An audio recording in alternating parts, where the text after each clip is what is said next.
Hello everyone, welcome to magnet brains. Myself Prateek Karn और मैं स्वागत करता हूं आपका अपने यूट्यूब चैनल मैग्नेट ब्रेन्स पर, जहां पर आपको मिलता है क्वालिटी एजुकेशन, वो भी फ्री ऑफ कॉस्ट। तो जैसे आप लोग जानते हैं, क्लास 12th का बहुत ही जबरदस्त chapter ray optics and optical instrument का हम लेकर के आ गए थे आपके पास वन शॉट रिविजन। इसके 4 पार्ट्स रिलीज कर दिए गए हैं और ये आज लेकर के आए हैं पार्ट नंबर 5। ठीक है, चलिए, वन शॉट रिविजन है, कंप्लीट चैप्टर रिविजन है पार्ट 5 का।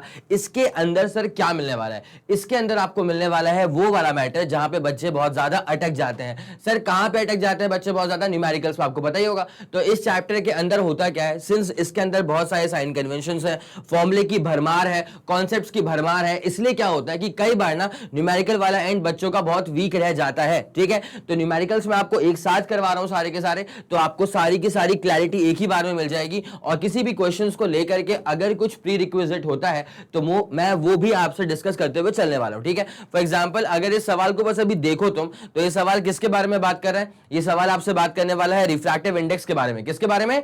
रिफ्रैक्टिव इंडेक्स के बारे में। और वो भी क्या है? रिफ्रैक्टिव इंडेक्स पहले ग्लास का गिवन है एयर के रिस्पेक्ट में 3/2, उसके बाद रिफ्रैक्टिव इंडेक्स वाटर का गिवन है एयर के रिस्पेक्ट में 4/3, और पूछा हुआ है then what is the refractive index of glass with respect to water. मतलब यहां पे कहीं ना कहीं जो कॉन्सेप्ट है वो रिलेटिव रिफ्रैक्टिव इंडेक्स को टच करने वाला है। तो चलिए स्टार्ट करते हैं। यहां पे सबसे पहले हम जरा ये पढ़ लेते हैं कि what is going to be the relative refractive index. चलिए स्टार्ट करें।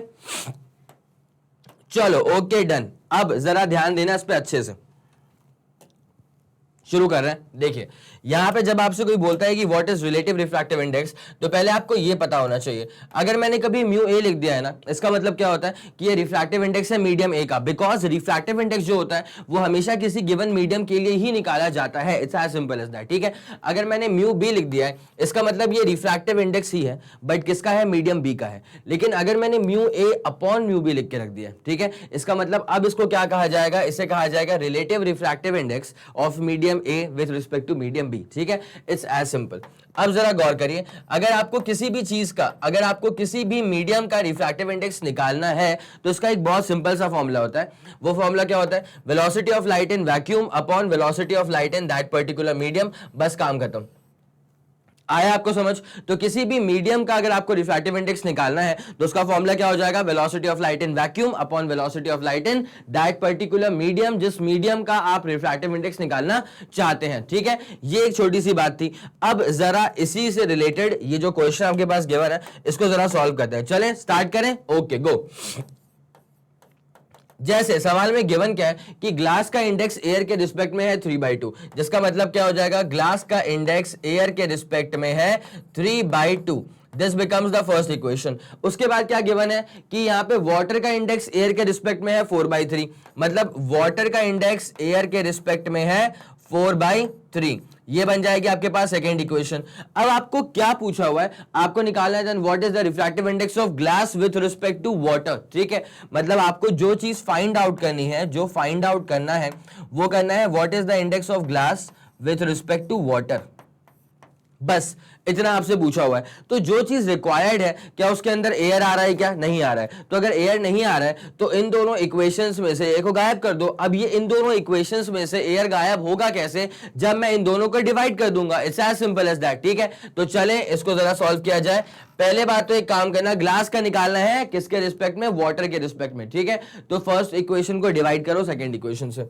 जो तुम्हारा मन करे तुम सेकंड को डिवाइड कर दो फर्स्ट से, कोई रोक थोड़ी रहा है। बस निकालना क्या है उस बात पे जरा गौर करना। ठीक है, mu G upon mu W. अब जैसे हम डिवाइड करेंगे ना इसको, तो ये तो आ जाएगा म्यू जी बाई म्यू डब्ल्यू, mu g by mu a. ठीक है, और इसको डिवाइड करा हमने इस वाली इक्वेशन से, तो इसको जब डिवाइड करेंगे ना तो पलट के लिखना पड़ेगा मुझे। ठीक है, जब इसको मैं डिवाइड करूंगा तो बेसिकली पलट के मल्टीप्लाई हो जाएगा। तो mu A upon mu W, ये तो हम जानते ही हैं, mu A upon mu W.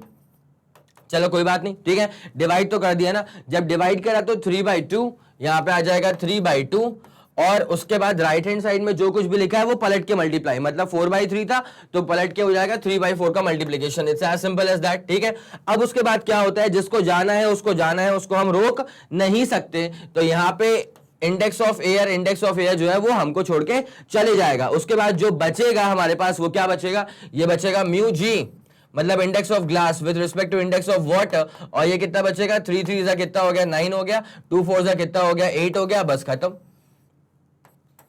जो आपसे पूछा हुआ था, कितना सिंपल सवाल था, ठीक है, बहुत लॉजिकल सवाल लेकिन बड़ा सिंपल सवाल। क्या पूछा था? ग्लास का इंडेक्स पूछा था वाटर के रिस्पेक्ट में। कितना आंसर आ गया तुम्हारा? 9/8। It's as simple as that. तो 9/8 is going to be the correct option, ठीक है। कॉपी किताब लेकर के आप बैठे होंगे, इसको तुरंत से पहले नोट कर लेना, समय कम होगा तो स्क्रीनशॉट ले लेना। चलें, ठीक है, ओके, 3 2 1 रेडी गो डन। हो गया होगा, चलो आगे बढ़ते हैं। अब आगे बढ़ेंगे अगले वाले सवाल की तरफ। ये देखिए अगला वाला सवाल, अगेन किसी भी सवाल का जो प्री रिक्विजिट होगा मैं वो डिस्कस करते हुए चलूंगा आपके साथ, तो आपको ऐसा कभी नहीं लगने वाला कि यार ये वाला क्वेश्चन जो था ना ये समझ में तो आ रहा है, फॉर्मूला हल्का हल्का याद आ रहा है। अगर कोई बता देता कि फॉर्मूला क्या है तो हम कर लेते, तो अगर कोई कौन बता देता, मैं बता देता तो मैं बता देगा। तो अब यहां पे क्या पूछा हुआ है? Light from a point source in air, मतलब एक बात तो श्योर है कि जो ऑब्जेक्ट है, लाइट सोर्स का मतलब क्या होता है? ऑब्जेक्ट होता है। ऑप्टिक्स की स्टार्टिंग में हमने एक बात डिस्कस कर ली थी कि ऑब्जेक्ट को हम बोलेंगे as the source of light. क्या बोलेंगे? As the source of light, ठीक है। अब यहां पे जो लाइट का सोर्स है, जो ऑब्जेक्ट है, इज प्लेस्ड इन एयर, मतलब रेयर मीडियम में रखा हुआ है। Falls on a convex spherical glass surface, convex spherical glass surface पे पड़ रहा है। इसका मतलब जो लाइट रेस का ट्रैवलिंग हो रही है ना, वो हो रही है from rare to denser medium. जो लाइट रेस की ट्रैवलिंग हो रही है वो हो रही है from rare to denser medium. और मैं आपको ये दिखा चुका था पूरा 4 के 4 केसेस कि जब लाइट रेस आकर के स्ट्राइक करती हैं from air to the denser medium surface, अगर कॉन्वेक्स का है तो कहानी कुछ ऐसी होने वाली है। कहानी कुछ ऐसी होने वाली है कि लाइट रेज ना यहां से स्ट्राइक करेंगी। So this is going to be your convex refracting surface. It's as simple as that, ठीक है। रेयर मीडियम अगर होगा तो उसका इंडेक्स μ1 लेके चलेंगे हम, ये हमारा डिनोशन था। और डेंसर का इंडेक्स μ2 हम लेके चलने वाले हैं। आपको इतनी बात समझ में आ गई, ठीक है। अब ये वाला फंडा यूज तो होने वाला है इसके अंदर, ठीक है। अब क्या हो गया, रखा हुआ है, ठीक है, जिसका रेडियस ऑफ कर्वेचर है 20 सेंटीमीटर का मान गया हम उस बात को। Calculate then position of the image when the light source is at 100 centimetre from the glass surface, ठीक है। तो लाइट का जो सोर्स है ना वो 100 सेंटीमीटर की दूरी पे है, मतलब 1 मीटर की दूरी पे है from the glass surface, rare में रखा हुआ है। तो इन सारे शब्दों को लेते हुए चलना है हमको, ठीक है। अब जरा गौर करिएगा, हमने क्या फिगर आउट किया कि पहली बात तो लाइट जो है ना वो जाकर के रेयर से डेंसर पे स्ट्राइक कर रहा है, वो भी कॉन्वेक्स सरफेस पे। तो जब कॉन्वेक्स सरफेस बनाऊंगा तो ऑब्वियसली अगर तरीके से बनाया तो ये रहा, this is going to be the principal axis. कोई दिक्कत वाली बात तो नहीं है। ये वाला हो गया डेंसर मीडियम, ये वाला हो गया रेयर मीडियम, और ऑब्जेक्ट रखा हुआ है आपके पास, ऑब्जेक्ट रखा हुआ है आपके पास रेयर मीडियम में, ठीक है। और वो दूरियां कितनी है? वो दूरियां कितनी है? 100 सेंटीमीटर, मतलब 1 मीटर के बराबर। तो कहानी में आप एक बात तो समझ गए होंगे कि light rays are travelling from rare to denser. इस कहानी का पार्ट तो आप समझ गए होंगे कि लाइट रेज ट्रैवल कहां से कर रही है? From rare to denser medium. अगर रेयर से डेंसर मीडियम में ट्रैवल कर रही हैं तो जो फॉर्मूला आप अप्लाई करेंगे वो फॉर्मूला ये होना चाहिए, इज इक्वल टू क्या हो जाएगा? मैंने सिखाया हुआ है, देखो लाइट रेस कहां से आ रही है, लिखने का तरीका, पहला टर्म जनरेट कर लो, बाकी अपने आप हो जाता है। ऑब्जेक्ट कहां पे रखा हुआ है? रेयर में रखा हुआ है, तो μ1 यूज कर लिया। μ1 मतलब रेयर में कौन रखा हुआ है? ऑब्जेक्ट रखा हुआ है, तो u हो गया। और ऑब्जेक्ट डिस्टेंस हमेशा कैसा होता है? नेगेटिव होता है, इसलिए माइनस कर दिया। अब इसका रेप्लिका टर्म, माइनस का प्लस लगा दो, μ1 के लिए μ2 लगा दो, और u के लिए क्या लगा दो? v लगा दो, ठीक है। अब μ2 चल रहा है पॉजिटिव, μ1 चल रही है नेगेटिव, अपॉन नीचे क्या आ जाता है? Radius of curvature. So this is going to be the most important formula to be applied in this particular question, ठीक है। अब जरा गौर करते हुए चलिएगा, सारी की सारी वैल्यूज हम जानते हैं। ग्लास है मतलब μ2 मतलब इसका इंडेक्स कितना हो जाएगा? 1.5 हो जाएगा। तो अब जरा इसको मैं यहां सॉल्व करते हुए चलता हूं, चले। ओके, तो लाइट रेस ट्रैवल कर रही है from rare to denser medium, ठीक है, rare to denser, because object कहां पे रखा हुआ है? रेयर मीडियम में, ठीक है। और सरफेस कौन सा है? सरफेस है कॉन्वेक्स सरफेस। सरफेस कैसा है? कॉन्वेक्स सरफेस है, ठीक है। अब जरा देखो भाई क्या हो रहा है यहाँ पे, तो लाइट सोर्स जो है ना वो कॉन्वेक्स सरफेस पे, और रेडियस ऑफ कर्वेचर है 20 सेंटीमीटर। अब जरा ध्यान देना अच्छे से, ठीक है। देखो भैया ये रहा ये सरफेस, ठीक है। तो इसका रेडियस कहां जाएगा? राइट में जाएगा। अगर रेडियस राइट में गया तो प्लस लेके चलना पड़ेगा ना उसको। क्या लेके चलना पड़ेगा? प्लस। तो जो रेडियस ऑफ कर्वेचर है वो तो आ जाएगा प्लस का 20 सेंटीमीटर। बोलो यहां तक कोई परेशानी हो रही है क्या? उसके बाद क्या है यहाँ पे, अच्छा एक और चीज, अगर आपको यहाँ पे कंफ्यूजन होता है कि सर रेडियस कब लेंगे, प्लस कब लेंगे, माइनस, तो अगर आप डायरेक्शन ऑफ लाइट में ट्रैवल कर रहे हैं तो इट इज पॉजिटिव, अगर आप डायरेक्शन ऑफ लाइट के ऑपोजिट ट्रैवल कर रहे हैं तो इट इज नेगेटिव, ठीक है? तो यहाँ पे क्या हो जाएगा, जो इसका रेडियस वाला पार्ट आने वाला है वो प्लस का 20, बिकॉज वो राइट में जा रहे हो आप, डायरेक्शन ऑफ लाइट के साथ साथ जा रहे हो, तो वो पॉजिटिव हो गया। उसके बाद देके रखा हुआ है calculate the position of the image, मतलब जो चीज पूछी हुई है ना, इमेज का डिस्टेंस पूछा हुआ है, क्या पूछा हुआ है, इमेज का डिस्टेंस पूछा हुआ है। Calculate the position of image when the light source is at 100 centimetre, मतलब ऑब्जेक्ट की जो दूरी है वो 100, मतलब क्या लेफ्ट में ही तो रखा होगा, तो माइनस का 100, सजा के थोड़ी देंगे, वो आपको चमकाना पड़ेगा कि ऑब्जेक्ट कहां रखा हुआ है, लेफ्ट में रखा हुआ है। अगर ऑब्जेक्ट लेफ्ट में रखा हुआ है तो मुझे कहां भागना पड़ेगा, टुवर्ड्स लेफ्ट हैंड साइड, मतलब मैं लाइट के ऑपोजिट गया, और अगर मैं लाइट के ऑपोजिट गया तो that distance is obviously negative, ठीक है? चले ओके डन। अब यहां पे जो चीजें पूछी हुई थी वो तो हम समझ ही गए। अब देखो एक बात समझना, रेयर का इंडेक्स क्या होगा, एयर है ना, तो 1 होगा। उसके बाद डेंसर का इंडेक्स क्या होगा, रेयर का इंडेक्स तो 1 होगा, लेकिन एक सेकेंड बस, हाँ जी, रेयर का इंडेक्स तो 1 होगा, लेकिन डेंसर का इंडेक्स क्या होगा, ये होगा 1.5, बिकॉज वो ग्लास है। चले आगे बढ़े, इसको 3/2 कर लेना। अब तुमको पता है कि फॉर्मूला कौन सा यूज होने वाला है, तो लाइट रेस ट्रैवल करनी है फ्रॉम रेयर टू डेंसर, तो फॉर्मूला कौन सा यूज होने वाला है, रेयर मतलब minus μ1/u plus μ2/v is equals to μ2 चल रहा है पॉजिटिव, μ1 चल रहा है नेगेटिव, अपॉन नीचे क्या आ जाएगा, radius of curvature, it's as simple as that, ठीक है? माइनस μ1 का मतलब 1, ठीक है, और u का मतलब क्या होता है, ऑब्जेक्ट डिस्टेंस, वो कितने पे रखा हुआ है, माइनस के 100 पे रखा हुआ है, तो माइनस का 100। μ2 का मतलब क्या होता है, इंडेक्स ऑफ डेंसर मीडियम 1.5, तो 1.5 मतलब 3/2 ले ले, कोई दिक्कत थोड़ी है। इतना आया समझ, इज इक्वल टू क्या हो जाएगा, μ2 माइनस μ1 अपॉन r हो जाएगा। तो यहां पे μ2 कितना है, यहां पर μ2 कितना है, जरा गौर करना, μ2 है 1.5 minus 1 upon radius of curvature कितना है यहाँ पे, जस्ट 20 सेंटीमीटर, तो बस 20 सेंटीमीटर लिख दो। जरा सॉल्व करो, 1/100 3/2v 1.5 माइनस 1 मतलब 0.5 मतलब 1/2, तो ये कितना हो जाएगा 1/2, मतलब ये हो जाएगा 1/40, कितना हो जाएगा 1/40। अब यहां से जब आप 3/2v निकालेंगे ना, तो 3/2v कितना हो जाएगा 1/40 माइनस का हो जाएगा 1/100, it's as simple as that. यहां तो कोई परेशानी आ रही है क्या? अब जरा गौर करना, यहां पे क्या आ जाएगा 3/2v इज इक्वल टू, जरा सॉल्व कर लो उसको, 100 में से 40 गया बचा 60, 100 में से 40 गया तो कितना बचा, 60 बचा। अब नीचे कितना आ जाएगा 4000, नीचे कितना आ जाएगा 4000, आता है ना ये सॉल्व करना, 100 वन 100 माइनस करेंगे 40 अपॉन नीचे कितना आ जाएगा, दोनों का मल्टीप्लीकेशन 4000, ठीक है? अब जिसको जाना है उसको जाना है, तो किसको जाना है भाई साहब, ये इसको और इसको जाना है, ठीक है? अब इसके बाद जो बचने वाला है बस उस पर गौर करना, 3/2v को टच मत करो अभी, तो मेरी बात मानो, ये 6 कितना आ जाएगा 400, वो चल ही रहा है, कोई दिक्कत वाली बात तो नहीं है। जब इसको अपन उचका देंगे तो ये कितना आ जाएगा 2 से कटेगा, ठीक है? तो यहां पे कितना आ जाएगा 1/2v इज इक्वल टू, जब इसको मैं काट दूंगा ना तो ये हो जाएगा 1/200। क्या बोलते हो, आया समझ क्या करा मैंने, 3 2 6 हो गया, तो यहां बचा 1/2v, और उसके बाद यहां पे था 2/400, जब काटूंगा तो कितने से कटेगा, ये 200 से कटेगा। उसके बाद यहां पे आप समझ जाएंगे कि अच्छा भैया मतलब 2v की वैल्यू कितनी आ जाएगी, 200 आ जाएगी, तो v कितना आ जाएगा प्लस का 100 सेंटीमीटर, v कितना आ जाएगा प्लस का 100 centimetre, and this is going to be the final position of the image form, ठीक है? इमेज का बन रही है, राइट हैंड साइड में बन रही है, मतलब डेंसर मीडियम के अंदर बन रही होगी, और दूरियां कितनी होगी इसकी 100 सेंटीमीटर के बराबर। चलिए ये रहा इसका पूरा डिटेल्ड सोल्यूशन इस वाले क्वेश्चन का, तो आंसर हमारे पास आ गया है 100 centimetre, it's as simple as that, ठीक है? जो भी बेसिक डायग्राम होना चाहिए वो मैंने बना के रख दिया आप लोग के लिए, उसके बाद जो प्री रिक्विजिट था फॉर्मूला वो बता दिया, और ये रहा इसका डिटेल्ड सोल्यूशन, ठीक है? इसको आपने नोट कर लिया होगा, जल्दी नोट कर लेना, 3 2 1 रेडी गो, डन हो गया। चलो आगे बढ़ते, अब चलो चले, ये वाला केस तुम्हारा डन हो चुका है। अब आ जाओ अगले वाले सवाल के ऊपर। अब अगला वाला सवाल जो है ना, अगर आप इसको पढ़े अच्छे से तो आपको शायद लगेगा कि ये थोड़ा थोड़ा लेंस मेकर फॉर्मूला की तरफ जा रहा होगा। तो व्हाट कर्वेचर, कर्वेचर का टर्म देख करके मेरे को समझ में आ गया, बिकॉज या तो R1 पूछ रहा होगा या तो R2 पूछ रहा होगा, ऐसा हो सकता है। अब वो पूरा सवाल से पढ़ने के बाद समझ में आता है, ठीक है?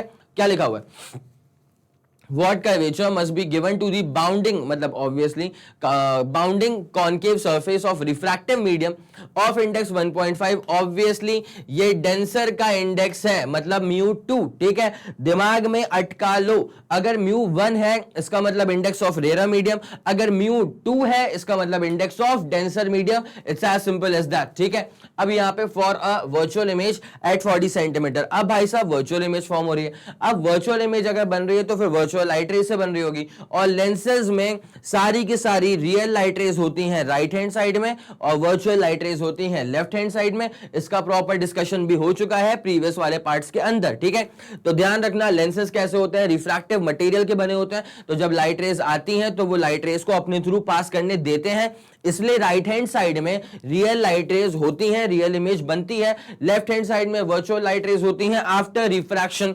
तो आफ्टर रिफ्रैक्शन ही चेक करना होता है कि रिफ्रैक्ट होने के बाद रियल कहां है और रिफ्रैक्ट होने के बाद वर्चुअल कहां हो सकता है, ठीक है। तो वर्चुअल होगा लेफ्ट हैंड साइड में, okay. Virtual image at 40 centimetre of an object in this medium, ये बहुत ही ज्यादा इंपॉर्टेंट पॉइंट आ गया।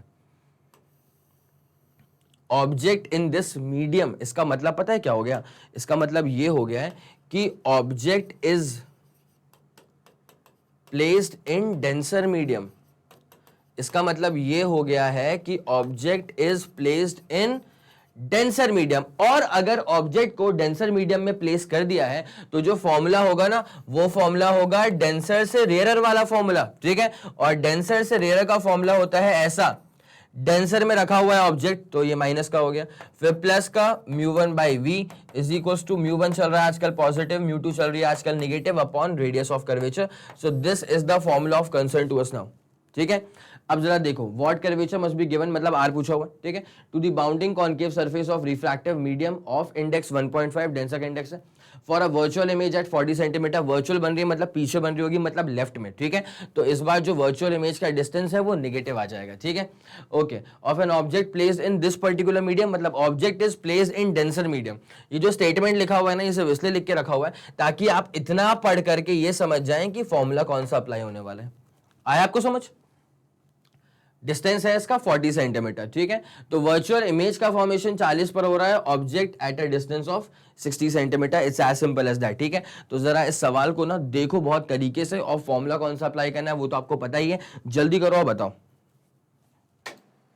चलिए ओके डन, देख लिया होगा आप लोगों ने। अब ना इस सवाल में होता क्या है, कभी कभी आपको लग जाएगा कि शायद ये लेंस मेकर फॉर्मूला के ऊपर बेस्ड सवाल है, बट सिर्फ कर्वेचर को देख करके आपको लेंस मेकर फॉर्मूला नहीं ठोक देना है, पूरा सवाल देखना पड़ेगा। हमने पूरा देखा तब समझ में आया कि नहीं भाई इसके अंदर तो ये वाला फॉर्मूला ही काम कर लेगा, ठीक है। चले ओके डन। अब जरा बस डेटा यहां से उठाते हैं वहां पे पुट करते हैं, ठीक है। एक बात तो फिगर आउट होगी कि लाइट रेज ट्रैवल करिए फ्रॉम डेंसर टू रेयर, और कुछ नंबर यहां से मिल रहा है, क्या इंडेक्स है 1.5, इंडेक्स आ गया है 1.5, मतलब डेंसर का इंडेक्स आ गया 1.5, रेयरर का इंडेक्स ऑब्वियसली 1 ही होगा। उसके बाद क्या है, फॉर अ वर्चुअल इमेज बन रही है 40 सेंटीमीटर पे, इसका मतलब जो v है ना, v की वैल्यू कितनी हो जाएगी, माइनस का 40 सेंटीमीटर, ठीक है। एक बात तो ये हो गई। उसके बाद object in this medium at a distance of 60 centimetre, मतलब जो ऑब्जेक्ट रखा हुआ है वो रखा हुआ है 60 सेंटीमीटर पे, तो u कितना हो जाएगा, माइनस का 60 हो जाएगा, ठीक है। अब उसके बाद क्या पूछा हुआ है, एडजॉइनिंग मीडियम तो एयर ही है, वो हम पहले से मान के चल रहे थे। अब यहां बस पूछा हुआ है कि what is the radius of curvature, मतलब r पूछा हुआ है। सोल्यूशन में लिखना कैसे है कि light rays are travelling from denser to rarer, हमें कैसे पता, बिकॉज सवाल में गिवन था कि object is placed in the denser medium, तो अगर ऑब्जेक्ट डेंसर में प्लेस है तो लाइट रेज ट्रैवल करिए फ्रॉम डेंसर मीडियम। उसके लिए फॉर्मूला क्या होता है, minus mu2 by u plus mu1 by v is equals to mu1 minus mu2 upon radius of curvature, it's as simple as that, values भर दो उसके अंदर। तो माइनस, अब ये mu2 का मतलब क्या होता है, इंडेक्स ऑफ ग्लास, ठीक है, कितना है 1.5 है, लिख दो अभी 1.5, जरूरत पड़ेगी तो हम इसे कन्वर्ट कर लेंगे किसमें, यहाँ पे 3/2 में लिख देंगे उसको। उसके बाद u का मतलब क्या होता है, ऑब्जेक्ट डिस्टेंस कितना है, माइनस का 60, तो ये हो जाएगा प्लस का 60, प्लस mu1, और v की वैल्यू कितनी आ रही है, v की वैल्यू आ रही है -40, कोई दिक्कत नहीं है, is equal to mu1 minus mu2, मतलब 1 माइनस 1.5, तो 1 माइनस 1.5 करोगे तो माइनस का 0.5 अपॉन रेडियस ऑफ कर्वेचर की वैल्यू ढूंढने मत लग जाना, बिकॉज वो तो निकालनी है, ठीक है। अब जरा इसको सॉल्व कर लिया जाए। यार ये जो 1.5 है ना, इसको 10 से मल्टीप्लाई करूंगा तो 15, तो यहाँ पे चाहिए मेरे को 60, तो ये जाएगा 1/40, सही जा रहा है। उसके बाद ये कितना हो जाएगा माइनस, अरे म्यू1 की वैल्यू तो 1 होती ना, और यहां पे ये कितना आ जाएगा -0.5, तो -0.5 बोले तो कितना हाफ, तो ये कितना आ जाएगा 1/2 रेडियस ऑफ कर्वेचर। ठीक है, अब यहाँ पे क्या होने वाला है देखो पता है, देखो भाई 0.5 का मतलब होता है हाफ, हाफ मतलब 1/2, तो ये आ जाएगा 0/1 इज इक्वल्स टू यहाँ पे कितना आ जाएगा -1/2r। ठीक है, नाउ जब आप ये 2r यहाँ पे निकालेंगे ना, तो 2r इक्वल टू कितना आने वाला है, जब इसको पलट दोगे तुम तो -2r इज इक्वल्स टू, जब इसको पलट दोगे तो -2r इज इक्वल्स टू 1/0, और 1/0 क्या होता है, not defined, therefore radius of curvature for this bounding surface is going to be not defined. ठीक है, it's as simple as that. ये आ गया समझ में, इसको जल्दी से जल्दी नोट कर लीजिएगा, और फिर जरा बढ़ते हैं इसके अगले वाले सवाल की तरफ। बढ़े, चलें, क्लियर, ओके, डन। ये जनरल फॉर्मूला जो इसमें यूज करना था हमने यूज कर ही लिया है। अब आगे बढ़ेंगे इसमें अगले वाले पॉइंट के ऊपर। ठीक है, अगला सवाल हमें क्या कहना चाह रहा है, यहां पे जरा अगेन रेडियस ऑफ कर्वेचर की ही बातचीत चल रही है। तो the radius of curvature of the surfaces of a double convex lens, ठीक है, मतलब कॉन्वेक्स लेंस है, आर 20 सेंटीमीटर एंड 40 सेंटीमीटर, मतलब R1 का वैल्यू साइन की बात नहीं कर रहा हूं, R1 की वैल्यू है 20 सेंटीमीटर और R2 की वैल्यू कितनी है 40 centimetre respectively, and it's focal length, convex lens है तो फोकल लेंथ कैसा होने वाला है इसका, प्लस का होने वाला है। ठीक है, what is the refractive index of the material of the lens, ठीक है, what is going to be the refractive index of the material of the lens. ठीक है, नाउ चले करें शुरुआत करें। गिवन जो चीजें हैं ना वो एक बार देख लेते हैं यहाँ पे। तो अगर कॉन्वेक्स लेंस की बात की जा रही है और रेडियस R1 R2 दे के रखा हुआ है, तो आपको एक हिंट यहाँ से लग जाता है कि भैया यहाँ पे तो लेंस फॉर्मूला यूज करना ही पड़ेगा, और lens makers formula, basically lens formula नहीं, यहाँ पे लेंस मेकर्स फॉर्मूला बोलेंगे उसको, क्योंकि लेंस फॉर्मूला क्या होता है 1/f is equals to 1/v minus 1/u, और यहाँ पे आपको यूज करना पड़ेगा लेंस मेकर्स फॉर्मूला। अब यार ये लेंस मेकर्स फॉर्मूला क्या होता है, तो लेंस मेकर फॉर्मूला होता है 1/f इज इक्वल्स टू, ठीक है, देखो आप इसमें बोलते हैं μ-1, उसके बाद 1/r1 माइनस 1/r2, ये बात तो क्लियर है। अब मैं आपको एक छोटी सी बात यहाँ पे और ऐड ऑन करके बता रहा हूं, जरा गौर करिए। ये जो म्यू होता है ना, ये बेसिकली क्या होता है पता है, ये होता है index of lens upon index of surrounding. मतलब कभी अगर ऐसा हो गया ना कि इस लेंस को किसी पानी के अंदर प्लेस कर दिया, या इस लेंस को कभी किसी और लिक्विड के अंदर प्लेस कर दिया, तो सराउंडिंग का भी कुछ इंडेक्स तो होगा ना, उससे भी फर्क पड़ेगा इस फॉर्मूले के अंतर्गत। ठीक है, तो इसका आपको पता होना चाहिए कि म्यूएल का मतलब क्या होता है, इंडेक्स ऑफ द लेंस। अगर ग्लास लेंस है तो ऑब्वियसली फिर वो 1.5 ही होगा। ठीक है, तो म्यूएल का मतलब होता है refractive index of lens material, refractive index of lens material. और अगर यहां पे μs लिखा हुआ है, इसका मतलब this is the refractive index of surrounding medium, this is the refractive index of the surrounding medium. It's as simple as that. ठीक है, ये वाली बात आपको समझ में आ रही है, this formula is to be of matter of concern. ठीक है, अब जरा गौर करें, radius of curvature for double convex lens. एक और चीज जरा देख लेना, साइन कन्वेंशंस में काम आपका नहीं खराब होना चाहिए।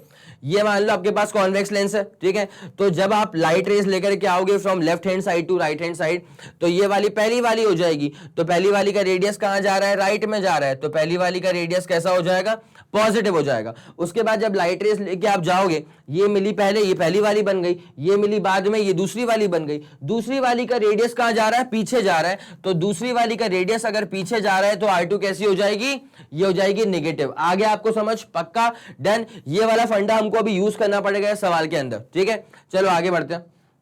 गिवन है डबल कॉन्वेक्स लेंस है और 20 सेंटीमीटर है और 40 सेंटीमीटर है, कैसे करेंगे सॉल्व, देखो भैया 20 सेंटीमीटर है मतलब R1 है प्लस का 20 सेंटीमीटर, ठीक है, और 40 सेंटीमीटर है मतलब R2 है माइनस का 40 सेंटीमीटर। ये भी सेंटीमीटर्स में है, ये भी सेंटीमीटर्स में, ठीक है। अब उसके बाद क्या हो रहा है, and it's focal length is 20 centimetre, मतलब कॉन्वेक्स लेंस का जो फोकल लेंथ गिवन है वो गिवन है 20 सेंटीमीटर। अगर 20 सेंटीमीटर है, इसका मतलब प्लस का होगा ना, ये कोई सजा के आपको नहीं देता, आपको ये पता होना चाहिए कि कॉन्वेक्स लेंस जो होता है इसका फोकल लेंथ होता है पॉजिटिव। बेटा दिमाग में अटका लो इसको, इतना पढ़ने का फायदा तभी होगा जब साइन कन्वेंशंस तुम्हारे दिमाग में डन होंगे। कॉन्वेक्स लेंस पे जब भी लाइट रेज आकर के टकराती हैं तो लाइट रेज ऐसे निकल जाती हैं और इस पॉइंट को कहा जाता है फोकस। क्या कहा जाता है? फोकस। इसे कहते हैं ऑब्जेक्ट, मत बोलना इसको, ये ऑप्टिकल सेंटर है। ऑप्टिकल सेंटर से आपको कहां दौड़ लगानी पड़ रही है? राइट हैंड साइड में। तो फोकल लेंथ कैसा हो जाएगा? इसका पॉजिटिव हो जाएगा। ठीक है, एक और बड़ी खास बात कि इसका फोकस जो होता है वो रियल फोकस होता है। कैसा होता है? Real focus. ठीक है, चले आगे बढ़े,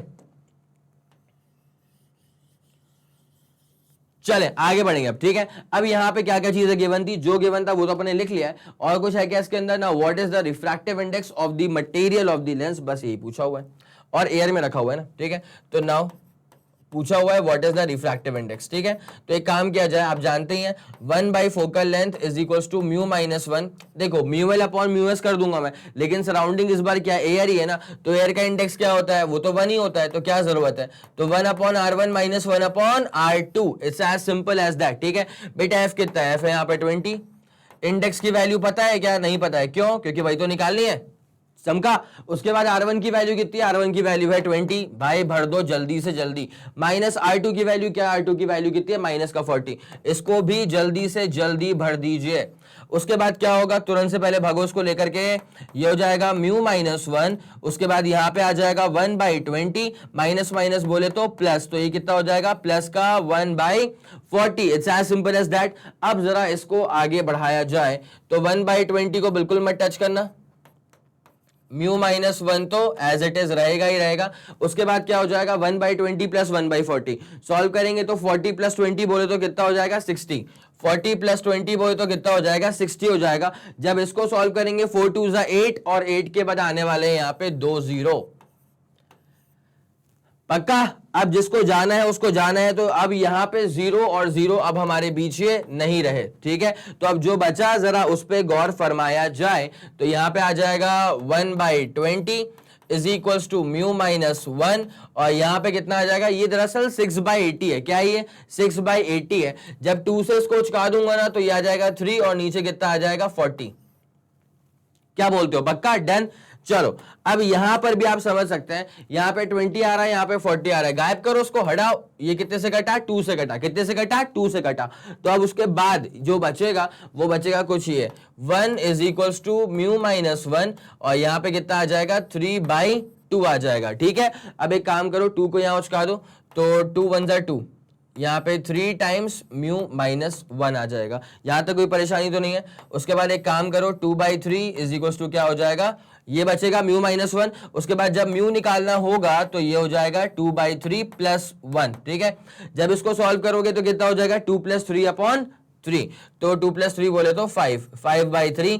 नाउ यहां से आपको कंफर्मेशन मिल जाएगी कि अच्छा भैया रिफ्रैक्टिव इंडेक्स कितना है? 5 बाई 3 है। It's as simple as that. बताओ ये वाला पूरा सोल्यूशन, आपको डिटेल्ड सोल्यूशन पूरा चमका कि नहीं चमका? जल्दी बताओ, क्या बोलते हो? क्लियर है पूरा? ठीक है, तो जल्दी इसको नोट कर लेना। 3 2 1 रेडी गो, डन हो गया होगा। तो इस वाले क्वेश्चन का जो प्री रिक्विजिट था वो मैंने यहां बता दिया था। उसके बाद डिटेल्ड सोल्यूशन जो चाहिए वो आपको सोल्यूशन ये चाहिए। ठीक है, solution should be like this. ठीक है, ये आपके पास डिटेल्ड सोल्यूशन हो गया, और उसके बाद फिर ये इसमें से जो ऑप्शन मैच करना चाहिए वो हमारा मैच कर रहा है ऑप्शन डी। 5 बाई 3 हमारा मैच कर रहा था। ठीक है, आ गया समझ? पक्का? चलें, it's as simple as that. अब जरा इसको गायब किया जाए भैया, पूरा डिटेल्ड सोल्यूशन करवा दिया आपको, अब जरा इसको गायब किया जाए। चलें चलें चलें चलें चलें।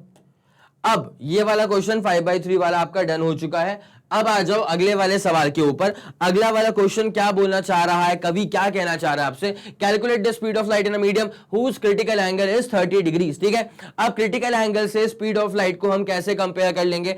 तो ऑब्वियसली कोई डायरेक्ट फॉर्मूला ऐसा नहीं है कि स्पीड ऑफ लाइट और क्रिटिकल एंगल को मैं जोड़ दूं, लेकिन एक हल्का सा फॉर्मूला बीच में और डालूंगा तो जुड़ जाएगा। ठीक है, तो पहले आप इसमें जो ब्रॉडली जो टर्म्स यूज हो रहे हैं, क्रिटिकल एंगल और वेलोसिटी ऑफ लाइट। ठीक है, अब कैसे इसको रिलेट किया जाएगा, मतलब आई मीन टू से प्री रिक्विजिट। ठीक है, इस सवाल को सॉल्व करने का जो प्री रिक्विजिट है वो क्या होना चाहिए? तो आपको यह पता होना चाहिए पहली बात तो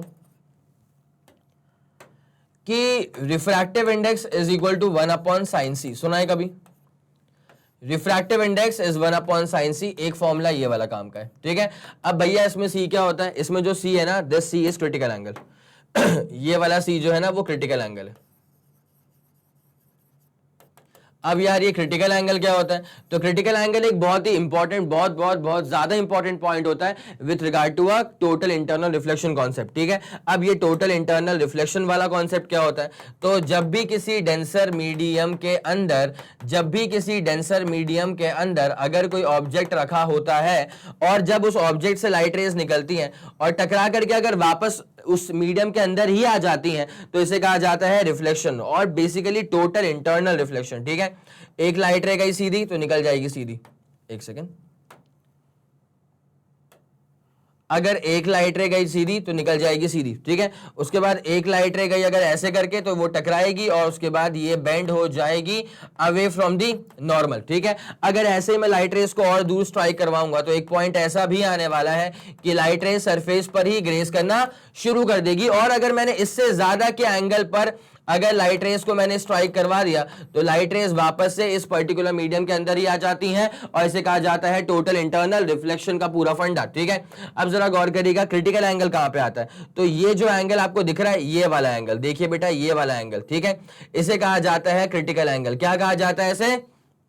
क्रिटिकल एंगल। और क्रिटिकल एंगल के करस्पॉन्डिंग यहां पे जो एंगल बनता है this is nothing but 90 degree. तो अगर आपका जो एंगल ऑफ इंसिडेंस है अगर वो क्रिटिकल एंगल से ज्यादा हो जाएगा तो यहां पर आपको देखने को मिल जाता है टोटल इंटरनल रिफ्लेक्शन। ये बेटा जो भी एंगल है this angle is obviously more than the critical angle, तब जाकर के आपको देखने को मिल जाता है TIR, total internal reflection. It's as simple as that, ठीक है। तो ये वाला फंडा मेरे को यूज करना पड़ेगा, बेसिकली ये वाला फॉर्मूला मुझे यूज करना पड़ेगा, ठीक है। ये वाला बेसिकली मुझे फॉर्मूला यूज करना पड़ेगा। एक तो प्री रिक्विजिट ये हो गया और दूसरा जो प्री रिक्विजिट है वो है बेसिक फॉर्मूला। आपको ये पता होना चाहिए किसी भी मीडियम का जो इंडेक्स होता है, ठीक है, वो होता है velocity of light in vacuum, मतलब 3 × 10⁸ मीटर पर second upon velocity of light in that particular medium. Sorry, ये वाली बात आपको समझ में आ गई है? तो किसी भी मीडियम का अगर आपको इंडेक्स निकालना है तो velocity of light in vacuum upon velocity of light in that particular medium, खत्म, ठीक है। ये वाले दो फंडे अगर आप दिमाग में अटका लेंगे तो आपसे वाला सवाल बन जाएगा, ठीक है। नोट कर लो, एक ये वाला फॉर्मूला और एक ये वाला फॉर्मूला। आगे बढ़े, चले, ओके, डन। अब सवाल में ये पूछा हुआ था आपसे कि calculate the speed of light in a medium whose critical angle is 30 degree, ठीक है। बेटा दिमाग में अटकाओ फॉर्मूला, जो अटका हुआ है उसी पे आगे बढ़ता हूं। पहले तो मैं एक काम करता हूं, सिंस मुझे पता है कि म्यू इक्वल टू क्या होता है 1/sin c। सी का मतलब क्या होता है? क्रिटिकल एंगल यहां पे।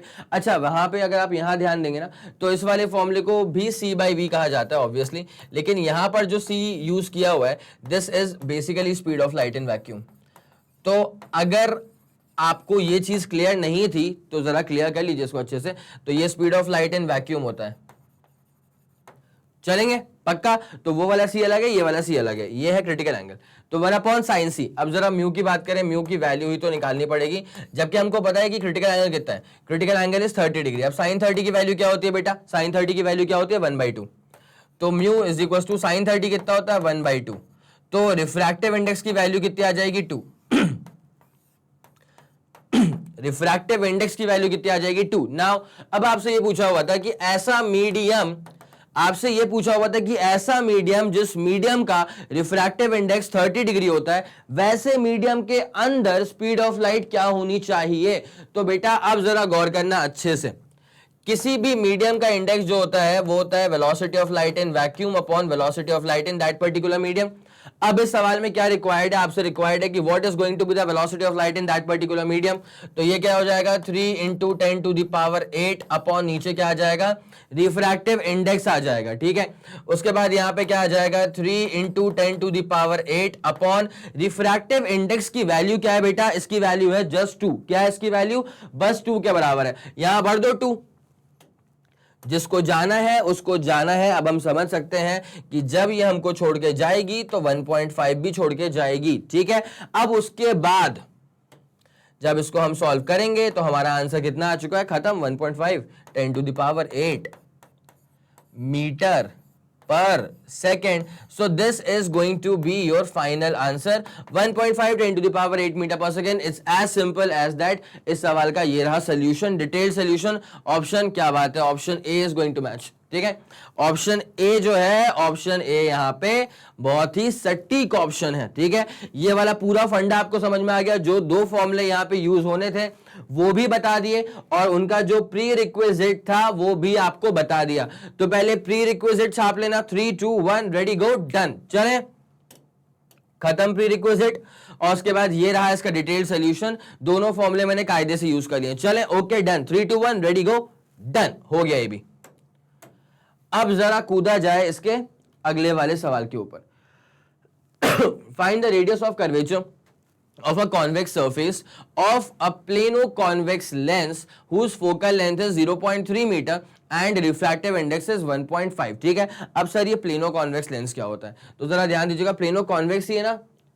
हाँ जी, प्लेनो कॉनकेव भी होता है। ठीक है, तो जैसे मान लो कि प्लेनो कॉनकेव होता ना, देखो भैया इसे आप कहते हैं कॉनकेव लेंस। ठीक है, अगर इसको मैंने बीच में से काट दिया, ठीक है, और ये जगह राइट वाला पार्ट जो बचा ना, या लेफ्ट वाला पार्ट कोई सा भी ले ले, ये हो जाएगा प्लेनो कॉनकेव। ठीक है, अच्छा वैसे ही ये होता है प्लेनो कॉन्वेक्स। ठीक है, अगर मैंने इसको वर्टिकली काट दिया बीच में से, तो राइट वाला पार्ट या लेफ्ट वाला पार्ट कोई सा भी ले ले, इसको हम बोलेंगे प्लेनो कॉन्वेक्स। ठीक है, तो concave lens plano concave lens, convex lens plano convex lens. ठीक है, इतनी बात समझ में आ गई।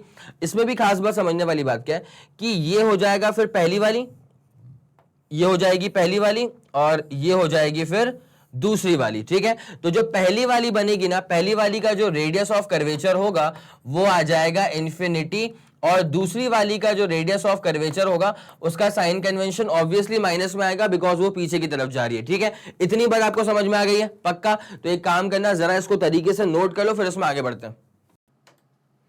चलिए ठीक है, ओके डन, ये था इसका प्री रिक्विजिट। अब जरा इसमें देखा जाए क्या क्या चीजें हम इसमें यूज कर सकते हैं। ठीक है, देखिए रेडियस ऑफ कर्वेचर निकालना है, प्लेनो कॉन्वेक्स है, इसका मतलब ये होता है, ये रहा इसका प्लेनो कॉन्वेक्स। इसका मतलब ऑब्वियसली ये स्ट्रेट वाला पार्ट हो गया है, तो जब स्ट्रेट वाला पार्ट हो गया है तो R1 क्या हो जाएगा इसका? Infinity, not defined. और जो दूसरा वाला पार्ट है वो पीछे की तरफ जाएगा, तो R2 कैसा हो जाएगा इसका? निगेटिव। ठीक है, मतलब -R।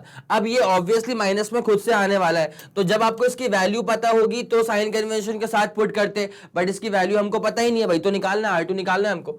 अब और क्या गिवन है यहाँ पे? फोकल लेंथ है 0.3 मीटर है, कॉन्वेक्स है ना तो प्लस का होगा फोकल लेंथ, और रिफ्रैक्टिव इंडेक्स है 1.5। ओके,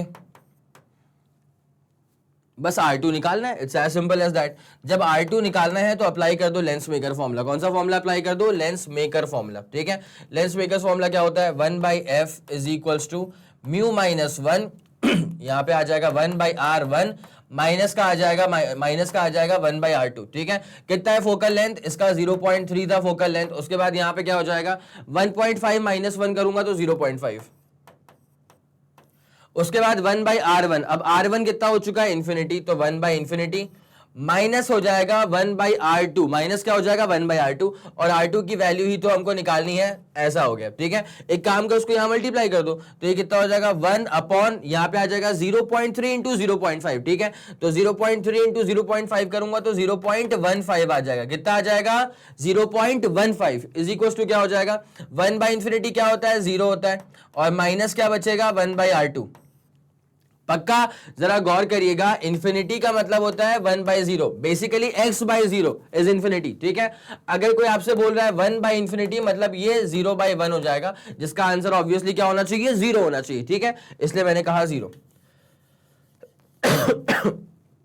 अब जरा ध्यान दिया जाए इसके ऊपर, तो ये कितना हो जाएगा? 1/0 माइनस करेंगे तो मतलब माइनस ही बचेगा। देयरफॉर R2 जो है ये आ जाएगा माइनस का 0.15। R2 क्या आ जाएगा? R2 क्या हो जाएगा? माइनस का 0.15। ऑब्वियसली ये मीटर्स में आ रहा होगा। क्यों आ रहा होगा मीटर्स में? बिकॉज यहाँ फोकल लेंथ भी किसमें गिवन था? मीटर्स में गिवन था। मैंने उसे कन्वर्ट तो करा नहीं सेंटीमीटर्स के अंदर, तो जो मेरा R2 का आंसर आ रहा होगा वो भी किसमें आ रहा होगा? मीटर्स में आ रहा होगा। It's as simple as that. ठीक है, तो जल्दी से जल्दी इसको नोट कर लीजिए तरीके से। इसका जो भी प्री रिक्विजिट था वो मैं आपको पहले से ही बता चुका था। ये रहा इसका सोल्यूशन, आंसर आ रहा है माइनस का 0.15। Option B is going to be the correct option. ठीक है, चले ओके डन, जल्दी इसको नोट करिए फिर इसमें आगे बढ़ेंगे। चलिए ओके डन तो हो गया होगा। अब जरा आगे बढ़ते हैं अगले वाले सवाल के ऊपर। क्लियर? बहुत बढ़िया, आ जाओ बेटा। अगला वाला क्वेश्चन नंबर 7 आपसे क्या बोलना चाह रहा है? At what distance should an object be place, मतलब एक तरफा बात हो गई है, ऑब्जेक्ट की दूरी पूछी हुई है, मतलब यू पूछा हुआ है। ठीक है, from a convex lens, lens given है और फोकल लेंथ 15 सेंटीमीटर, मतलब प्लस का 15 centimetre, to obtain an image 3 times the size of the object. ठीक है, अच्छा यहां पर ना एक बहुत ही प्यारी बात आती है, वो बात ये होती है कि कॉन्वेक्स लेंस जो होता है ना, ये रियल इमेज भी फॉर्म कर सकता है, वर्चुअल इमेज भी फॉर्म कर सकता है। तो convex lens can form both real and virtual image. Convex lens जो होता है this can form both real and virtual images. ठीक है, अगर रियल इमेज भी फॉर्म कर लेगा, वर्चुअल इमेज भी फॉर्म कर लेगा, इसका मतलब इसका मैग्निफिकेशन पॉजिटिव में भी हो सकता है और इसका मैग्निफिकेशन नेगेटिव में भी हो सकता है। क्या आपको ये वाली बात समझ में आ गई? इस बात को दिमाग में डन करो, मैंने सिखा के रखा हुआ है पहला कि अगर मैग्निफिकेशन प्लस में आ रहा है मतलब वर्चुअल इमेज फॉर्म हो रही है, और अगर मैग्निफिकेशन माइनस में आ रहा है मतलब रियल इमेज फॉर्म हो रही है। ठीक है, अब यहां पे इस गिवन क्वेश्चन के अंदर पहले से गिवन है कि यहां पे जो इमेज फॉर्म हो रही है ना, this is 3 times the size of the object. इसका मैग्निफिकेशन +3 भी हो सकता है, इसका मतलब मैग्निफिकेशन -3 भी हो सकता है। ठीक है, गिवन दैट की फोकल लेंथ पहले से कितनी है, फोकल लेंथ कितनी है, फोकल लेंथ पहले से ही है 15 सेंटीमीटर, प्लस का 15। अब आपको निकालना है पोजीशन ऑफ द इमेज। क्या निकालना है? Position of the image. तो ये कॉन्वेक्स लेंस है कि मिरर है?